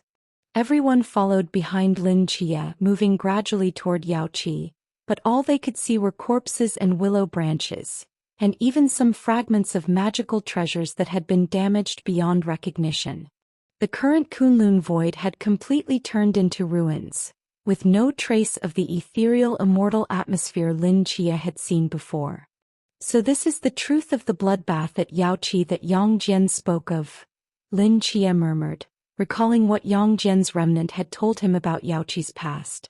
What's that place over there? Yan Zhong pointed to a cluster of palaces in the distance. Why is it still so intact when everywhere else is mostly destroyed? That's the Great Three Halls, the most important place in Yao Qi besides the Peach Garden. The Elixir Hall stores Yao Qi's spiritual pills, the Law Hall records the 1,000 laws of heaven, and the Weapon Hall houses divine weapons forged by the Queen herself. Jialon looked over and replied. Before the Queen sent me away, she placed a barrier around the Great Three Halls. Unless a major god intervenes, others would find it difficult to enter. Elixir Hall. In Lin Chia's mind, he visualized the thousands of elixir vessels in the floating palace, and remembered that the immortality elixir and immortal elixir were originally in this elixir hall. He stared at the three palaces, took a gentle sniff as if sensing something, and slightly furrowed his brow. Let's go take a look. Lin Chia walked to the Great Three Halls and was about to step in when an invisible ripple spread from before him. His eyes narrowed slightly and he slowly withdrew his foot. Didn't you say there was a barrier here? Can we enter? Chloe asked. Yes. Lin Chia flipped his palm, and a thread of cause and effect floated from his palm, intertwining with the barrier before him. Under the power of causeless cause, a new line of causality was born between the barrier and Lin Chia. Just like when he controlled the Amano sword, in this instant he gained partial control over the barrier. With a wave of Lin Chia's hand, a gateway in the barrier opened before everyone. Astonishment appeared in Jialon's eyes. Not brute force destruction. How did you do that? Lin Chia didn't answer. He frowned slightly, held back the others with one hand, and slowly stepped into the barrier himself. The next moment, the ground beneath his feet suddenly split open, and a massive wooden dragon roared as it burst from the soil, instantly swallowing his form and soaring rapidly toward the sky. This sudden change startled everyone behind him. Hu Xubing's eyes narrowed, and a surging bolt of lightning struck from the sky, locking onto the tip of his spear. As the power of domination enveloped the lightning spear, it immediately transformed into a roaring lightning dragon, lunging toward the wooden dragon. The two dragons rushed into the clouds, but before they could fight, the wooden dragon's head exploded. A green figure wielding a broken sword directly split the wooden dragon from within, piercing through heaven and earth like lightning, and falling at the center of the Great Three Halls barrier. Swirling dust enveloped Lin Chia's form as his gaze locked onto the front of the Elixir Hall. There on the stone steps, A shepherd boy with double hairpins was riding a green ox, coldly looking at Lin Chia, emanating the aura of a major god. This god guards here by the command of the Queen Mother of the West. Who dares to trespass into Yaoqi's forbidden grounds? Lin Chia's gaze constantly assessed the divine shepherd before him, confusion appearing in his eyes. Outside the barrier he had sensed a terrifying fluctuation of energy. He had intended to enter and see if this main deity presiding over the Great Three Halls was a familiar face from his memories, but the person before him was completely unfamiliar. Lin Chia couldn't recall such a deity in the future heavenly court. "It's with God Gamong," Jialon exclaimed upon seeing the shepherd. "He's a heavenly court deity who was previously invited by the queen to visit Yaopool. This is a misunderstanding." "A misunderstanding." Lin Chia narrowed his eyes as he stared at the ox-riding shepherd and calmly said, "I'm afraid not. There's almost no causality on him. This isn't Wood God Gamong but a copied counterfeit." Hearing these words, Jialon froze in place. How could a counterfeit enter the barrier? And under whose Queen Mother's orders? A barrier set by the Western Queen Mother can also be opened by a counterfeit Western Queen Mother. It seems the real queen is in danger. Lin Chia gripped the Amenomer Kumo sword and spoke softly. A roaring lightning dragon descended from the sky, transforming into a spear in Hua Tsubing's hand. He slowly walked to Lin Chia's side, his black and gold marquee robe swaying gently in the dust, with terrifying battle intent soaring to the clouds. "Then let's kill this counterfeit and go save the real Western Queen Mother." Sensing the aura emanating from Lin Chia and Hua Tsubing, the shepherd on the ox frowned slightly and spoke with surprise. "Not gods but mortals. When did the human world produce such powerful beings?" Boom. Before Gamong could finish speaking, Lin Chia stomped the ground fiercely, creating a huge crater, and using the force to instantly flash before him. A blade of sword light rapidly expanded before Gamong's eyes. Gamong's gaze focused as he raised the grass whip in his hand, which instantly extended several meters, slithering like a snake toward the hilt of the Amenomer Kumo sword. Lin Chia countered with a flourish of his sword, cutting the end of the grass whip into pieces. Just as the sword's edge touched Gamong's throat, the latter suddenly transformed into a lifelike wooden carving, easily cut into two pieces. "Be careful," Hua Tsubing's voice came from behind. Lin Chia sensed something was wrong and immediately twisted his body to look down.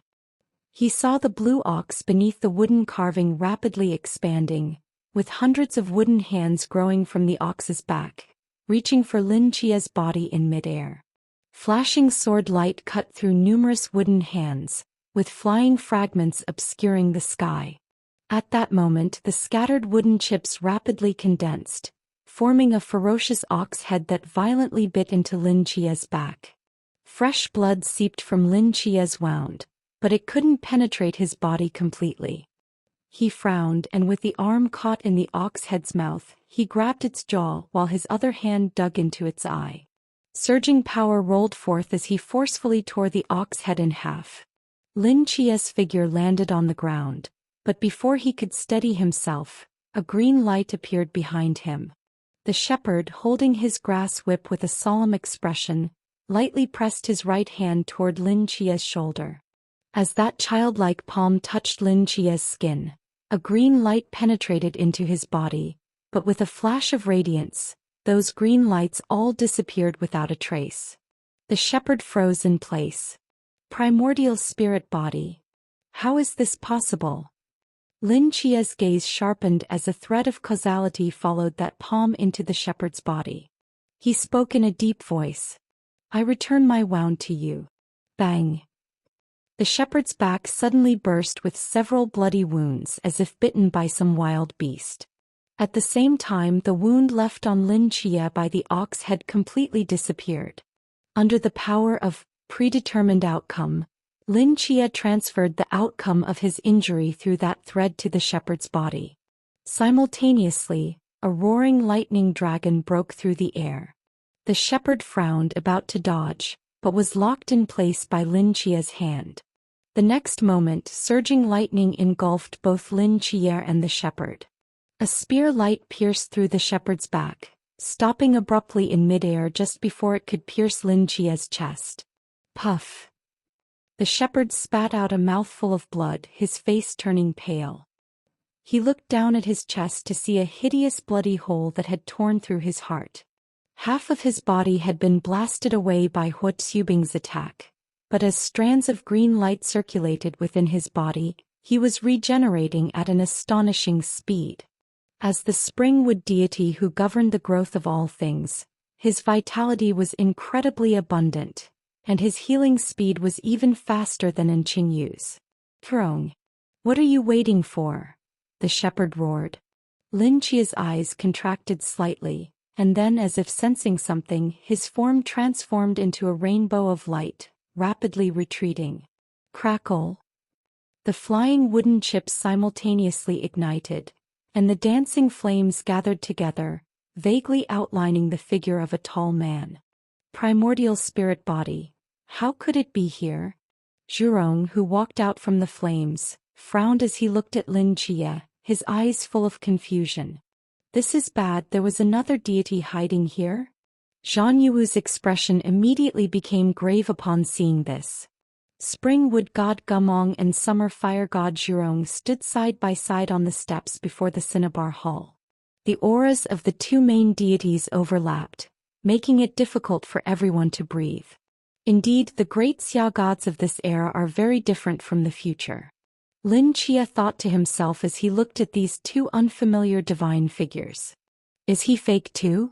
Hua Tsubing asked. Yes. Perfect, one for each of us. Face a main deity alone? Can your current body handle it? No problem, I'm here too. Red-haired Chloe walked to Hua Tsubing's side, patting her shoulder. I'm the Western Divine Friendly Exchange Ambassador fighting alongside you. Then Zhurong is yours and Gumong can rapidly regenerate, which is countered by my Amenomor Kumo sword, so I'll take him. We don't have divine laws, can we kill them? Let's try. All right. The auras of the three human pinnacles, Lin Chia, Hua Tsubing and Chloe, erupted violently, colliding with the two main deities on the steps. A visible shockwave of aftermath swept in all directions. With the sound of a sword cry echoing to the clouds, the five figures instantly clashed together. Boom! Hot gusts of wind swept across the faces of Wu Quan and the others, forcing them to retreat uncontrollably. Not yet at the human pinnacle, they could hardly withstand the aftershocks of the divine battle. There's a sturdy barrier inside the hall. Quickly take shelter inside. Jialan rushed in front of them, using her body to shield them from the battle's aftermath while shouting. The others didn't hesitate at all and quickly rushed toward the nearest law hall. Wu Quan pushed open the door with a wave of his hand, and they entered one after another, then closed the door, isolating the battle's aftermath outside. Is this what a deity looks like? Yan Zhong sighed in relief, leaning against the wall and slowly sitting on the ground, his back already soaked with sweat. How did the Marquis and the others fight against such beings? Brother Chia is still fierce, fighting the wood god Jumong single-handedly to a standstill. When will I ever have that kind of strength? Zhang Yuwu couldn't help but sigh. Stop dreaming, that realm isn't something you can reach just by waiting. Gong Yongwan spoke softly. Hu Jia's gaze swept across the surroundings. After closing the hall doors, there wasn't a trace of light inside the great hall, only pitch darkness. Did we enter the law hall? Hu Jia asked in confusion. Why isn't there any light at all? There is. Jialan raised her hand and gently wiped a certain spot on the wall. A flash of light appeared and streams of brightness began to illuminate the hall, dispelling the darkness before everyone's eyes. The interior space of this great hall was far larger than it appeared from outside. Countless scrolls floated in midair, like a suspended ocean. One could touch them with just a slight reach of the hand. Pure yang weapon forging technique. Hu Jia murmured the characters written on the scroll closest to his head. These are all secret techniques collected in the Law Hall. The Queen Mother excels at weapon forging, so most are related to that, though there are other methods as well, but mortals generally can't use them, Jialan explained. Mine is dark spirit summoning. Seems to be about slave ghosts? Origin, Fingdu? What place is Fingdu? Zhang Yuwu blinked. It's the ghost city. Yan Zhong explained while moving among these secret techniques. He was already interested in scrolls, let alone divine text. His gaze swept across these secret methods one by one, suddenly stopping on a particular one, his eyebrows slightly raised. Soul concealment technique? He curiously took down this secret method and began reading it. The surprise and delight on his face gradually transformed into solemnity, until both his eyebrows were tightly furrowed. What's wrong? Is there something special about this technique? Zhang Yuwu asked. Indeed special. It describes how to forge one's soul into a weapon when near death, nourishing it with immense fortune, ultimately achieving immortality through soul concealment. But the process is too painful. Skinning, bone extraction, heart removal, blood drawing. Who could endure that? Yan Zhong shook his head and put the scroll back. How's the situation outside? Gong Yongwan asked, walking to the hall door. Jialan gently opened the door a crack, about to look outside when a roaring explosion of fire engulfed her figure, nearly affecting Gong Yongwan behind her as well. Jialan immediately closed the hall door and hesitantly said, It seems not good. Outside the hall, dense tree roots entangled the tops of the three great halls, with swaying tree shadows beneath the sky. A sword light penetrated the void, instantly splitting this towering tree in half. A figure in green robes landed on the broken ground. The Amatsukumo sword spun in the air for a moment before steadily hovering behind him. From the base of the split giant tree, a shepherd boy figure slowly emerged, now bearing a hideous sword wound. Crimson blood marked the ground with his footsteps, immediately sprouting dense green shoots. He frowned at Lin Chia before him and said in a deep voice, Who exactly are you? Why is the primordial spirit embryo of the celestial court with you? Why don't you answer me first? Where is the Queen Mother of the West? Queen Mother is currently fighting the counterfeit. Once she kills it, the counterfeits in Yaoqi will be completely eliminated. If you're from the celestial court, why aren't you joining forces with us against the enemy, but instead fighting me here? Lin Chia raised an eyebrow. Have you considered that you might be a counterfeit yourself? The shepherd boy narrowed his eyes. My counterfeit was already slain by Zhurong and me together. We both watched him turn into willow branches. How could I be a counterfeit? Your perception has been altered. Nonsense. Seeing this, Lin Chia shook his head helplessly. Trying to make a counterfeit realize its nature through words was as difficult as climbing to heaven. Direct action would be more effective. Just as Lin Chia was about to make his move, a bright light flashed from the sky above, instantly freezing him in place. And frozen along with him were the wood god Jumong as well as Zhurong Huotsubing and the others nearby. In an instant, the entire area in front of the three great halls fell into silence.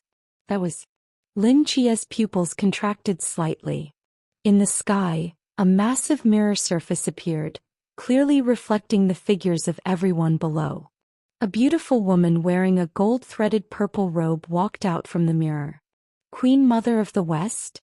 Lin Chia recognized the Kunlun mirror at a glance, but before he could speak, a second beautiful woman emerged.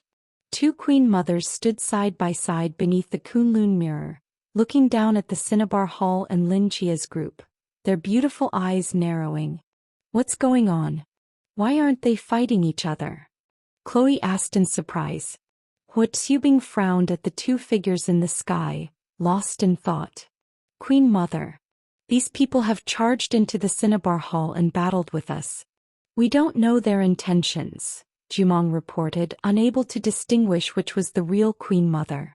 The two Queen Mothers exchanged glances and the one on the left slowly spoke. What do you think? Let's kill them first, the one on the right answered. Good. As the words fell, both queen mothers struck simultaneously. Two dazzling green beams pierced through heaven and earth, instantly penetrating the foreheads of Jumong and Zhurong, who were still bound by the Kunlun mirror. The queen mother's sudden attack was completely unexpected. They remained frozen in their original postures, with hideous bloody holes in their foreheads, their eyes filled with confusion as they looked skyward. Why would the real and fake queen mothers suddenly join forces? Why would they kill them? The life force of the two major gods rapidly dissipated, and they finally fell before Lin Jie and the others, transforming into two willow branches, each with two eyeballs. What do you see? I see willow branches. I also see willow branches. The two queen mothers exchanged glances, their beautiful eyes concentrating. Now all of Yaoqi has been purged. Once I kill you, everything will end. I return those same words to you. The queen mother on the right paused, then pointed downward. What about them? Both queen mothers looked down at Lin Jie and his companions. This scene completely exceeded Lin Jie's expectations. They had planned to enter Yaoqi, identify the fake queen mother, and help the real one defeat the imposter.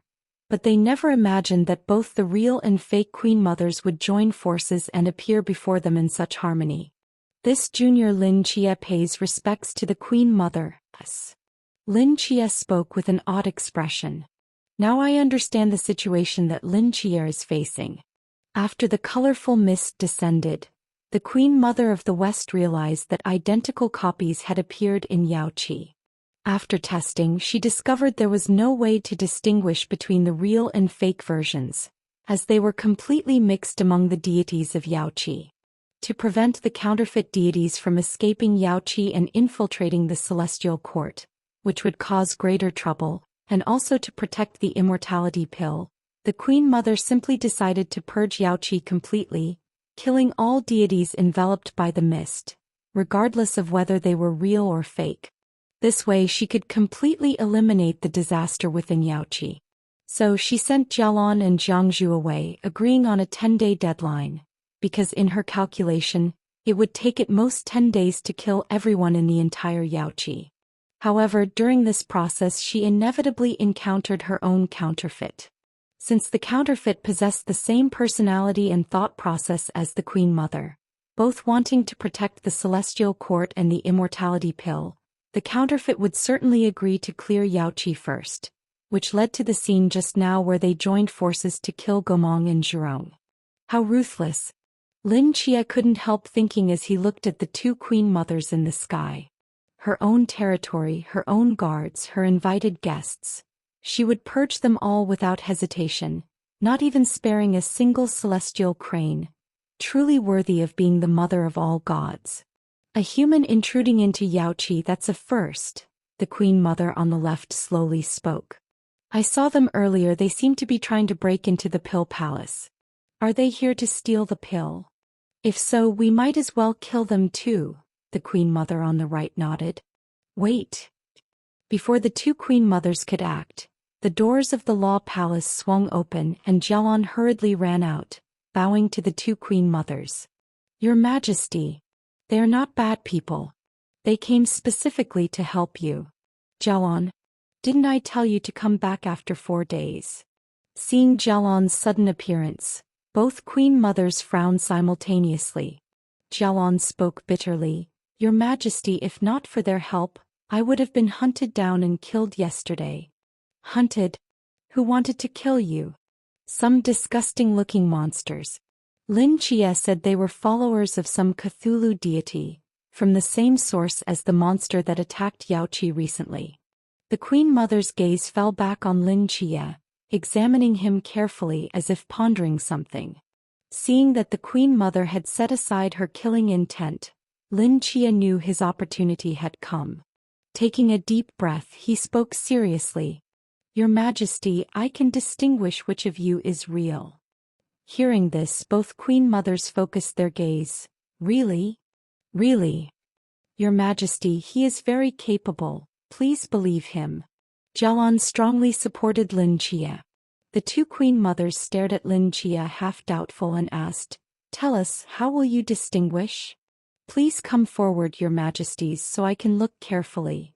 At Lin Chia's request, the two queen mothers exchanged glances and, after brief hesitation, simultaneously descended from the sky to stand before him. Both queen mothers possessed the same thoughts. Each believed herself to be real, yet they also knew their perceptions might have been altered. In short, neither was certain whether she was real or fake. If Lin Chia could provide an answer with reasoning, they might consider it, but only as a reference. They wouldn't bet their lives on a mortal they had just met. "Your Majesty, please come closer."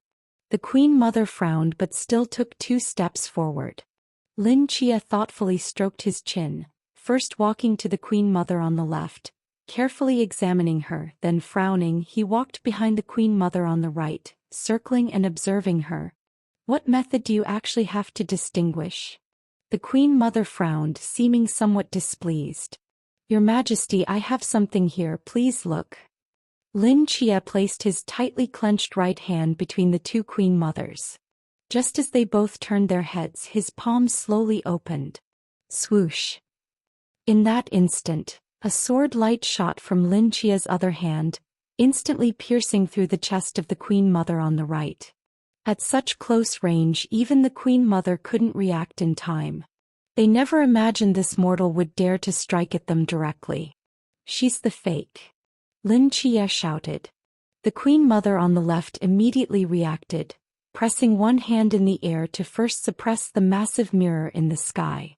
Since both real and fake queen mothers possessed the power to control the Kunlun mirror, letting the other seize the opportunity to control it would complicate matters. Then her other delicate hand followed Lin Chia's Amenanohoko sword, directly piercing the other queen mother's chest. Terrifying blue light surged out like a tide, instantly tearing apart half of the latter's body. The counterfeit queen mother widened her eyes, looked down at her wound as if realizing something, her expression somewhat resigned yet relieved. "Forgive me, your Majesty," Lin Chia bowed deeply. "I feared you might not believe me and worried that after my identification, Kuthun might modify your perception, causing unnecessary trouble, so I acted rashly." The counterfeit queen mother looked at him without speaking, only slowly closing her eyes as the life force within her rapidly dissipated, finally disappearing completely, transforming into a willow branch with 2 eyeballs. The Kunlun mirror hanging high in the sky finally shrank to the size of a palm and returned to the sleeve of the true queen mother. The breeze mixed with the strong smell of blood swept through, and the entire Yaoqi fell into deathly silence. "You are called Lin Chia?" After a long while, the queen mother finally spoke. "Yes." "How did you distinguish between real and fake?" "By causality," Lin Chia said. "However, these threads of causality can only be seen by me." "No wonder." The queen mother nodded, her gaze sweeping across the silent, blood-soaked Yaoqi, and she sighed deeply. "If you had come 6 days earlier, I wouldn't have had to resort to such measures." "Your Majesty had no choice, I understand." Lin Chia paused for a moment, then spoke. "Your Majesty, I have eliminated the counterfeit for you. Does that count as a merit?" "Of course. Since I have merit, I would like to ask for something from you." The queen mother's gaze fell on Lin Chia, her beautiful eyes narrowing slightly. "Is this why you came to find me?" "Yes, but not entirely." "Speak, what reward do you seek?" Lin Chia solemnly said, "Your Majesty, I wish to request a peach of immortality from Yaoqi for a friend." "Peach of immortality?" Western Queen Mother raised an eyebrow, seemingly unsurprised. "Very well." Western Queen Mother turned to Jialon and said, "If this queen remembers correctly, after the last peach banquet ended, there was exactly 1 peach of immortality left, which I sealed in a golden box. Go fetch it for me." "Yes." Jialon accepted the order and quickly walked away. "Lin Chia, follow me." After Jialon had gone far, Western Queen Mother turned and walked toward the cinnabar palace behind her. Lin Chia was stunned, hesitated for a moment, but still obediently followed closely behind.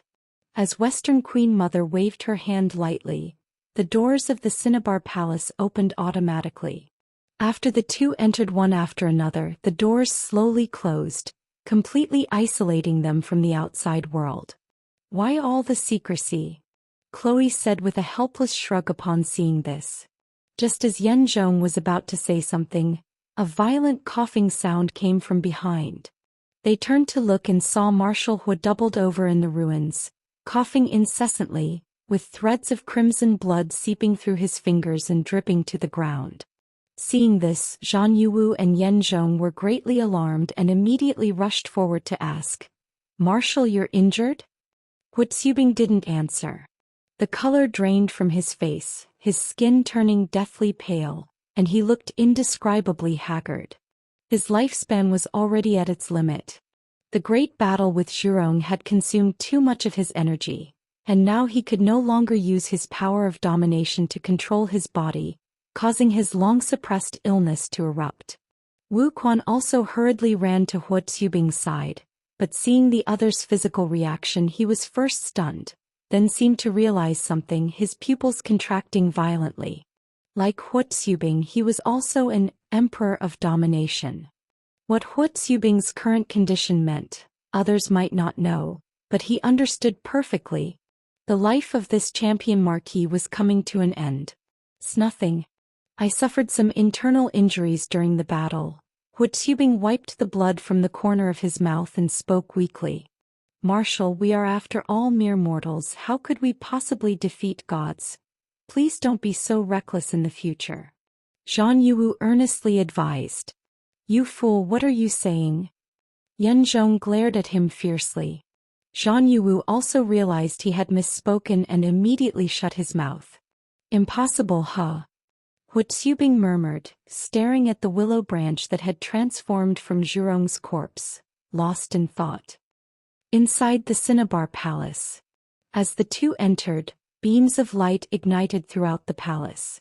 In the brightly lit hall, Western Queen Mother slowly turned around, her gaze fixed on Lin Chia and calmly asked, "From how many years in the future do you come?" "You could tell." Lin Chia's face showed surprise. "The primordial spirit embryo, this queen recognizes it." Western Queen Mother pointed at Lin Chia's body. Currently, the primordial spirit embryo is in the celestial court, which is far away in the outer realm. How could it appear here? Therefore, you must have come from another time. Your Majesty has keen eyes. Lin Chia complimented reflexively. "I come from over 2,000 years in the future." "Over 2,000 years? Such a long time, how did you come back?" "It's complicated, and I haven't fully figured it out myself." Lin Chia sighed. "The causality between the two eras is interconnected and complex. Even with my power over causality, it's very difficult to fully comprehend it. But I have a feeling that I'm not far from seeing it all clearly." Western Queen Mother nodded slightly. "Since you come from the future, naturally I cannot see through you. Since you possess the primordial spirit embryo as your physical body, I presume your relationship with the celestial court in the future must be extremely close. If you need this queen's help, feel free to ask." Lin Chia's heart leaped with joy, but then he seemed to think of something.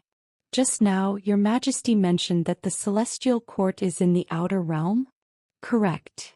"Where is this outer realm?" Western Queen Mother raised her hand and pointed to the sky. "Where the stars are, that is the outer realm." Lin Chia immediately understood Western Queen Mother's meaning. The outer realm she spoke of referred to what would be known as space in the future. The celestial court having the ability to move freely and fly away from Earth to the sky wasn't a difficult feat. What are they doing in the outer realm? Intercepting the Death Star. Before Lin Chia could ask, Western Queen Mother voluntarily explained, "When you were in the mortal world, did you see a bright red star? That is the Death Star." "Red Star? Isn't that the K-system god?" Lin Chia stared in shock, eyes widening. "They went to space to intercept the K-system god?" "K-system god?" Western Queen Mother frowned in confusion, seemingly not understanding the term. Not long ago the heavenly venerable divined the heavenly secrets and discovered that a great calamity would descend in a few hundred years, with a Death Star as its harbinger, already approaching this world. So, the heavenly venerable mobilized the entire celestial court to go to the outer realm to intercept the Death Star and glimpse the face of this great calamity. Hearing this, Lin Chia let out a slight sigh of relief. Thankfully, they weren't going to face the K-system gods alone. From Western Queen Mother's description, that Death Star should be some kind of scout sent by the K-system gods to explore Earth's situation before the main K-system forces arrived. It was probably a K-system deity, though not at the level of the three pillar gods. Western Queen Mother had just mentioned the heavenly venerable, indicating that in this era, the three heavenly venerables had already become supreme beings. With the addition of the ancient deities of the celestial court, intercepting a K-system outer god shouldn't be a problem. The true K-system gods would probably arrive in a few hundred years. When will they return? Unknown. Western Queen Mother shook her head. Perhaps days, perhaps months, perhaps years. This meant that before the celestial court deities returned, only Yao Qi had a deity presiding, and now Western Queen Mother had purged Yao Qi, which meant that in the current Han dynasty Western Queen Mother was the only deity? If so, killing Kujuan, a K-system god, would be no small feat. Lin Chia's brow furrowed slightly. Just then Jialan's voice came from outside the hall. Your Majesty, the Peach of Immortality is here. Western Queen Mother opened the doors of the Cinnabar Palace, her gaze falling on the small peach in Jialan's palm. She turned to look at Lin Chia, her eyes carrying a hint of apology. You resolved the counterfeit issue for this queen and deserve a generous reward. But it hasn't been long since the last peach banquet ended, and the peaches of Yao Qi have not yet borne fruit. There is only this remaining peach. It's not aged long and is small in size. Consider this peach a gift from this queen. If there's anything else you desire, feel free to ask. Lin Chia looked at the small peach, his face showing resignation, but he still reached out to accept it and bowed respectfully to Western Queen Mother. Thank you for your Majesty's gift. Although the peach was small, it was still a peach of immortality. For mortal flesh and blood, it had tremendous benefits and could even extend one's lifespan. Something Lin Chia, having eaten such a peach himself, understood best. After speaking, Lin Chia walked directly to Hu Xubing and handed him the peach. Marshal, eat this. Hu Xubing stood frozen in place. This is for me? Yes. Lin Chia nodded and said, this peach can extend your lifespan, repair hidden ailments in your body.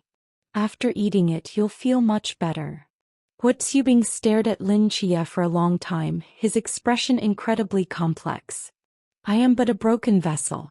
Even with this peach extending my life, how much longer could I struggle on? I appreciate your kindness, but this peach was obtained by you, you should eat it. I've already eaten one. If I eat this one too, it would be a waste. Lin Chia forcefully placed the peach back into Hu Xubing's hand. You are the champion marquis of the human realm.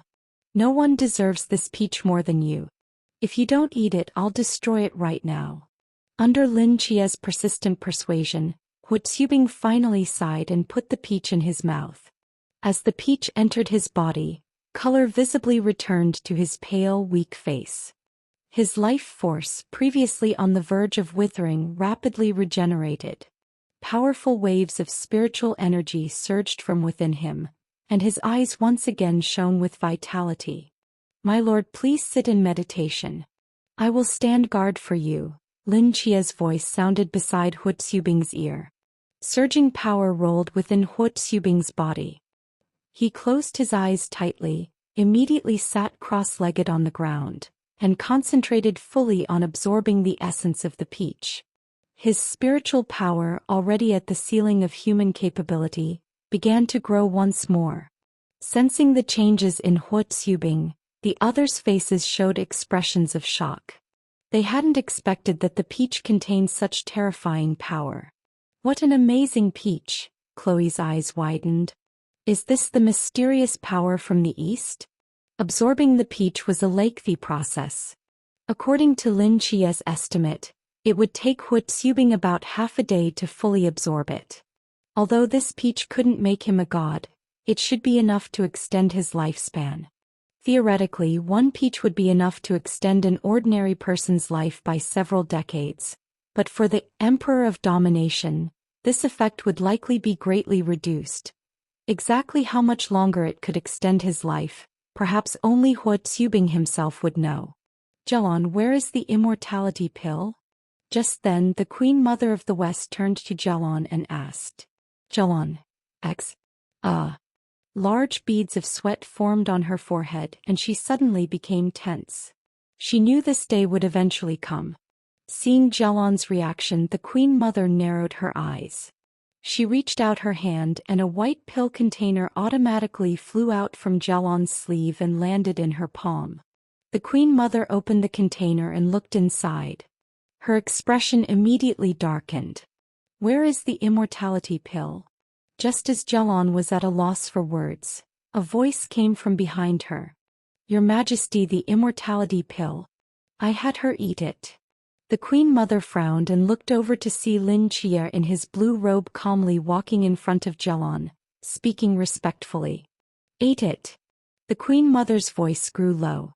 Lin Chia, do you know that this eternal immortality pill was refined by the spiritual treasure heavenly venerable for all living beings, using materials even rarer than your primordial spirit embryo? There are only 2 in the world and it will never be possible to refine more. The culprits who disrupted the Jade Pool and the monsters hunting Jialon all came for it. If it had been destroyed out of necessity, at least it wouldn't have fallen into enemy hands. But once this pill is consumed, it remains in the body forever. Not only can it no longer combine with the immortality pill to save all living beings, but she will also become the target of those monsters. If she is captured and they forcibly extract the immortality pill, it will cause a catastrophe of immense proportions. The Queen Mother's deep voice resonated in front of the Great Three Hall. As her eyes gradually narrowed, a terrifying divine pressure weighed on Jialon's shoulders, forcing her to kneel on the steps. Although the Queen Mother appeared gentle and peaceful, her actions were always swift and decisive. If not for this, she wouldn't have personally purged her own jade pool, not even sparing the visiting major deities. She had her own set of principles, and Jialon's disobedience in secretly consuming the immortality pill had undoubtedly crossed her bottom line. Jialon knew the Queen Mother's temperament very well. Her face was now extremely pale, her head lowered, not daring to look directly at the figure before the hall. The Queen Mother took a deep breath, her gold-threaded purple-patterned robe trailing over the steps as she slowly walked toward Jialon. Before I sent them away, I repeatedly warned them not to take the pill privately. Now that this situation has occurred, you'd better give me an explanation. Just as Jialon's head was bowed almost to the ground, a figure stood between her and the Queen Mother. Your Majesty, do you believe in cause and effect? The Queen Mother stared at Lin Chia before her and after a long while she spoke. Cause and effect is one of the highest principles of heaven and earth. Of course I believe in it. Then if I say that Jialon consuming the pill was an inevitable consequence of cause and effect, would you believe it? An inevitable consequence? The Queen Mother shook her head. Lin Chia, I know you carry the power of cause and effect, but if everything in this world were inevitable consequences, what meaning would our existence have? There are no inevitable consequences in this world. What we call inevitable results are merely because someone has planted the cause beforehand. Inevitable results, because someone planted the cause beforehand? As these words reached Lin Chia's ears, it was as if a flash of inspiration crossed his mind. He seemed to realize something and a gleam appeared in his eyes. Your Majesty, you are right. All seemingly inevitable results in the world exist because someone planted the cause, and I am that person who planted the cause. Jialon consuming the immortality pill was orchestrated by me. This is the cause I planted for future generations. The Queen Mother frowned at him. Lin Chia, Do you know what great risk you're taking by doing this? All of this was done by me alone, so naturally I alone will bear the risk. Lin Chia clasped his hands respectfully and bowed. I beg your majesty to be merciful and spare Jialon. The Queen Mother maintained her stern expression, her gaze constantly shifting between Lin Chia and Jialon, as if contemplating something. Finally she made her decision, her gaze fixed on Lin Chia. Since you insist on planting this cause with her, I will grant your wish. I only hope that one day you won't regret it. The Queen Mother gave Jialon one last look before turning to leave. As her gold-threaded purple-patterned robe sleeves swayed, her voice slowly carried over. Pearl Soul Jialon, for defying my orders and secretly consuming the immortality pill, you are hereby expelled from the Jade Pool. From this day forward, you have no connection with me. Hearing these words, Jialon's gaze suddenly froze. She looked in astonishment at the Queen Mother's retreating figure, standing still like a statue. Only after the figure had walked far away did she suddenly come to her senses, her forehead heavily touching the ground. Jialon kneels to bid farewell to your majesty.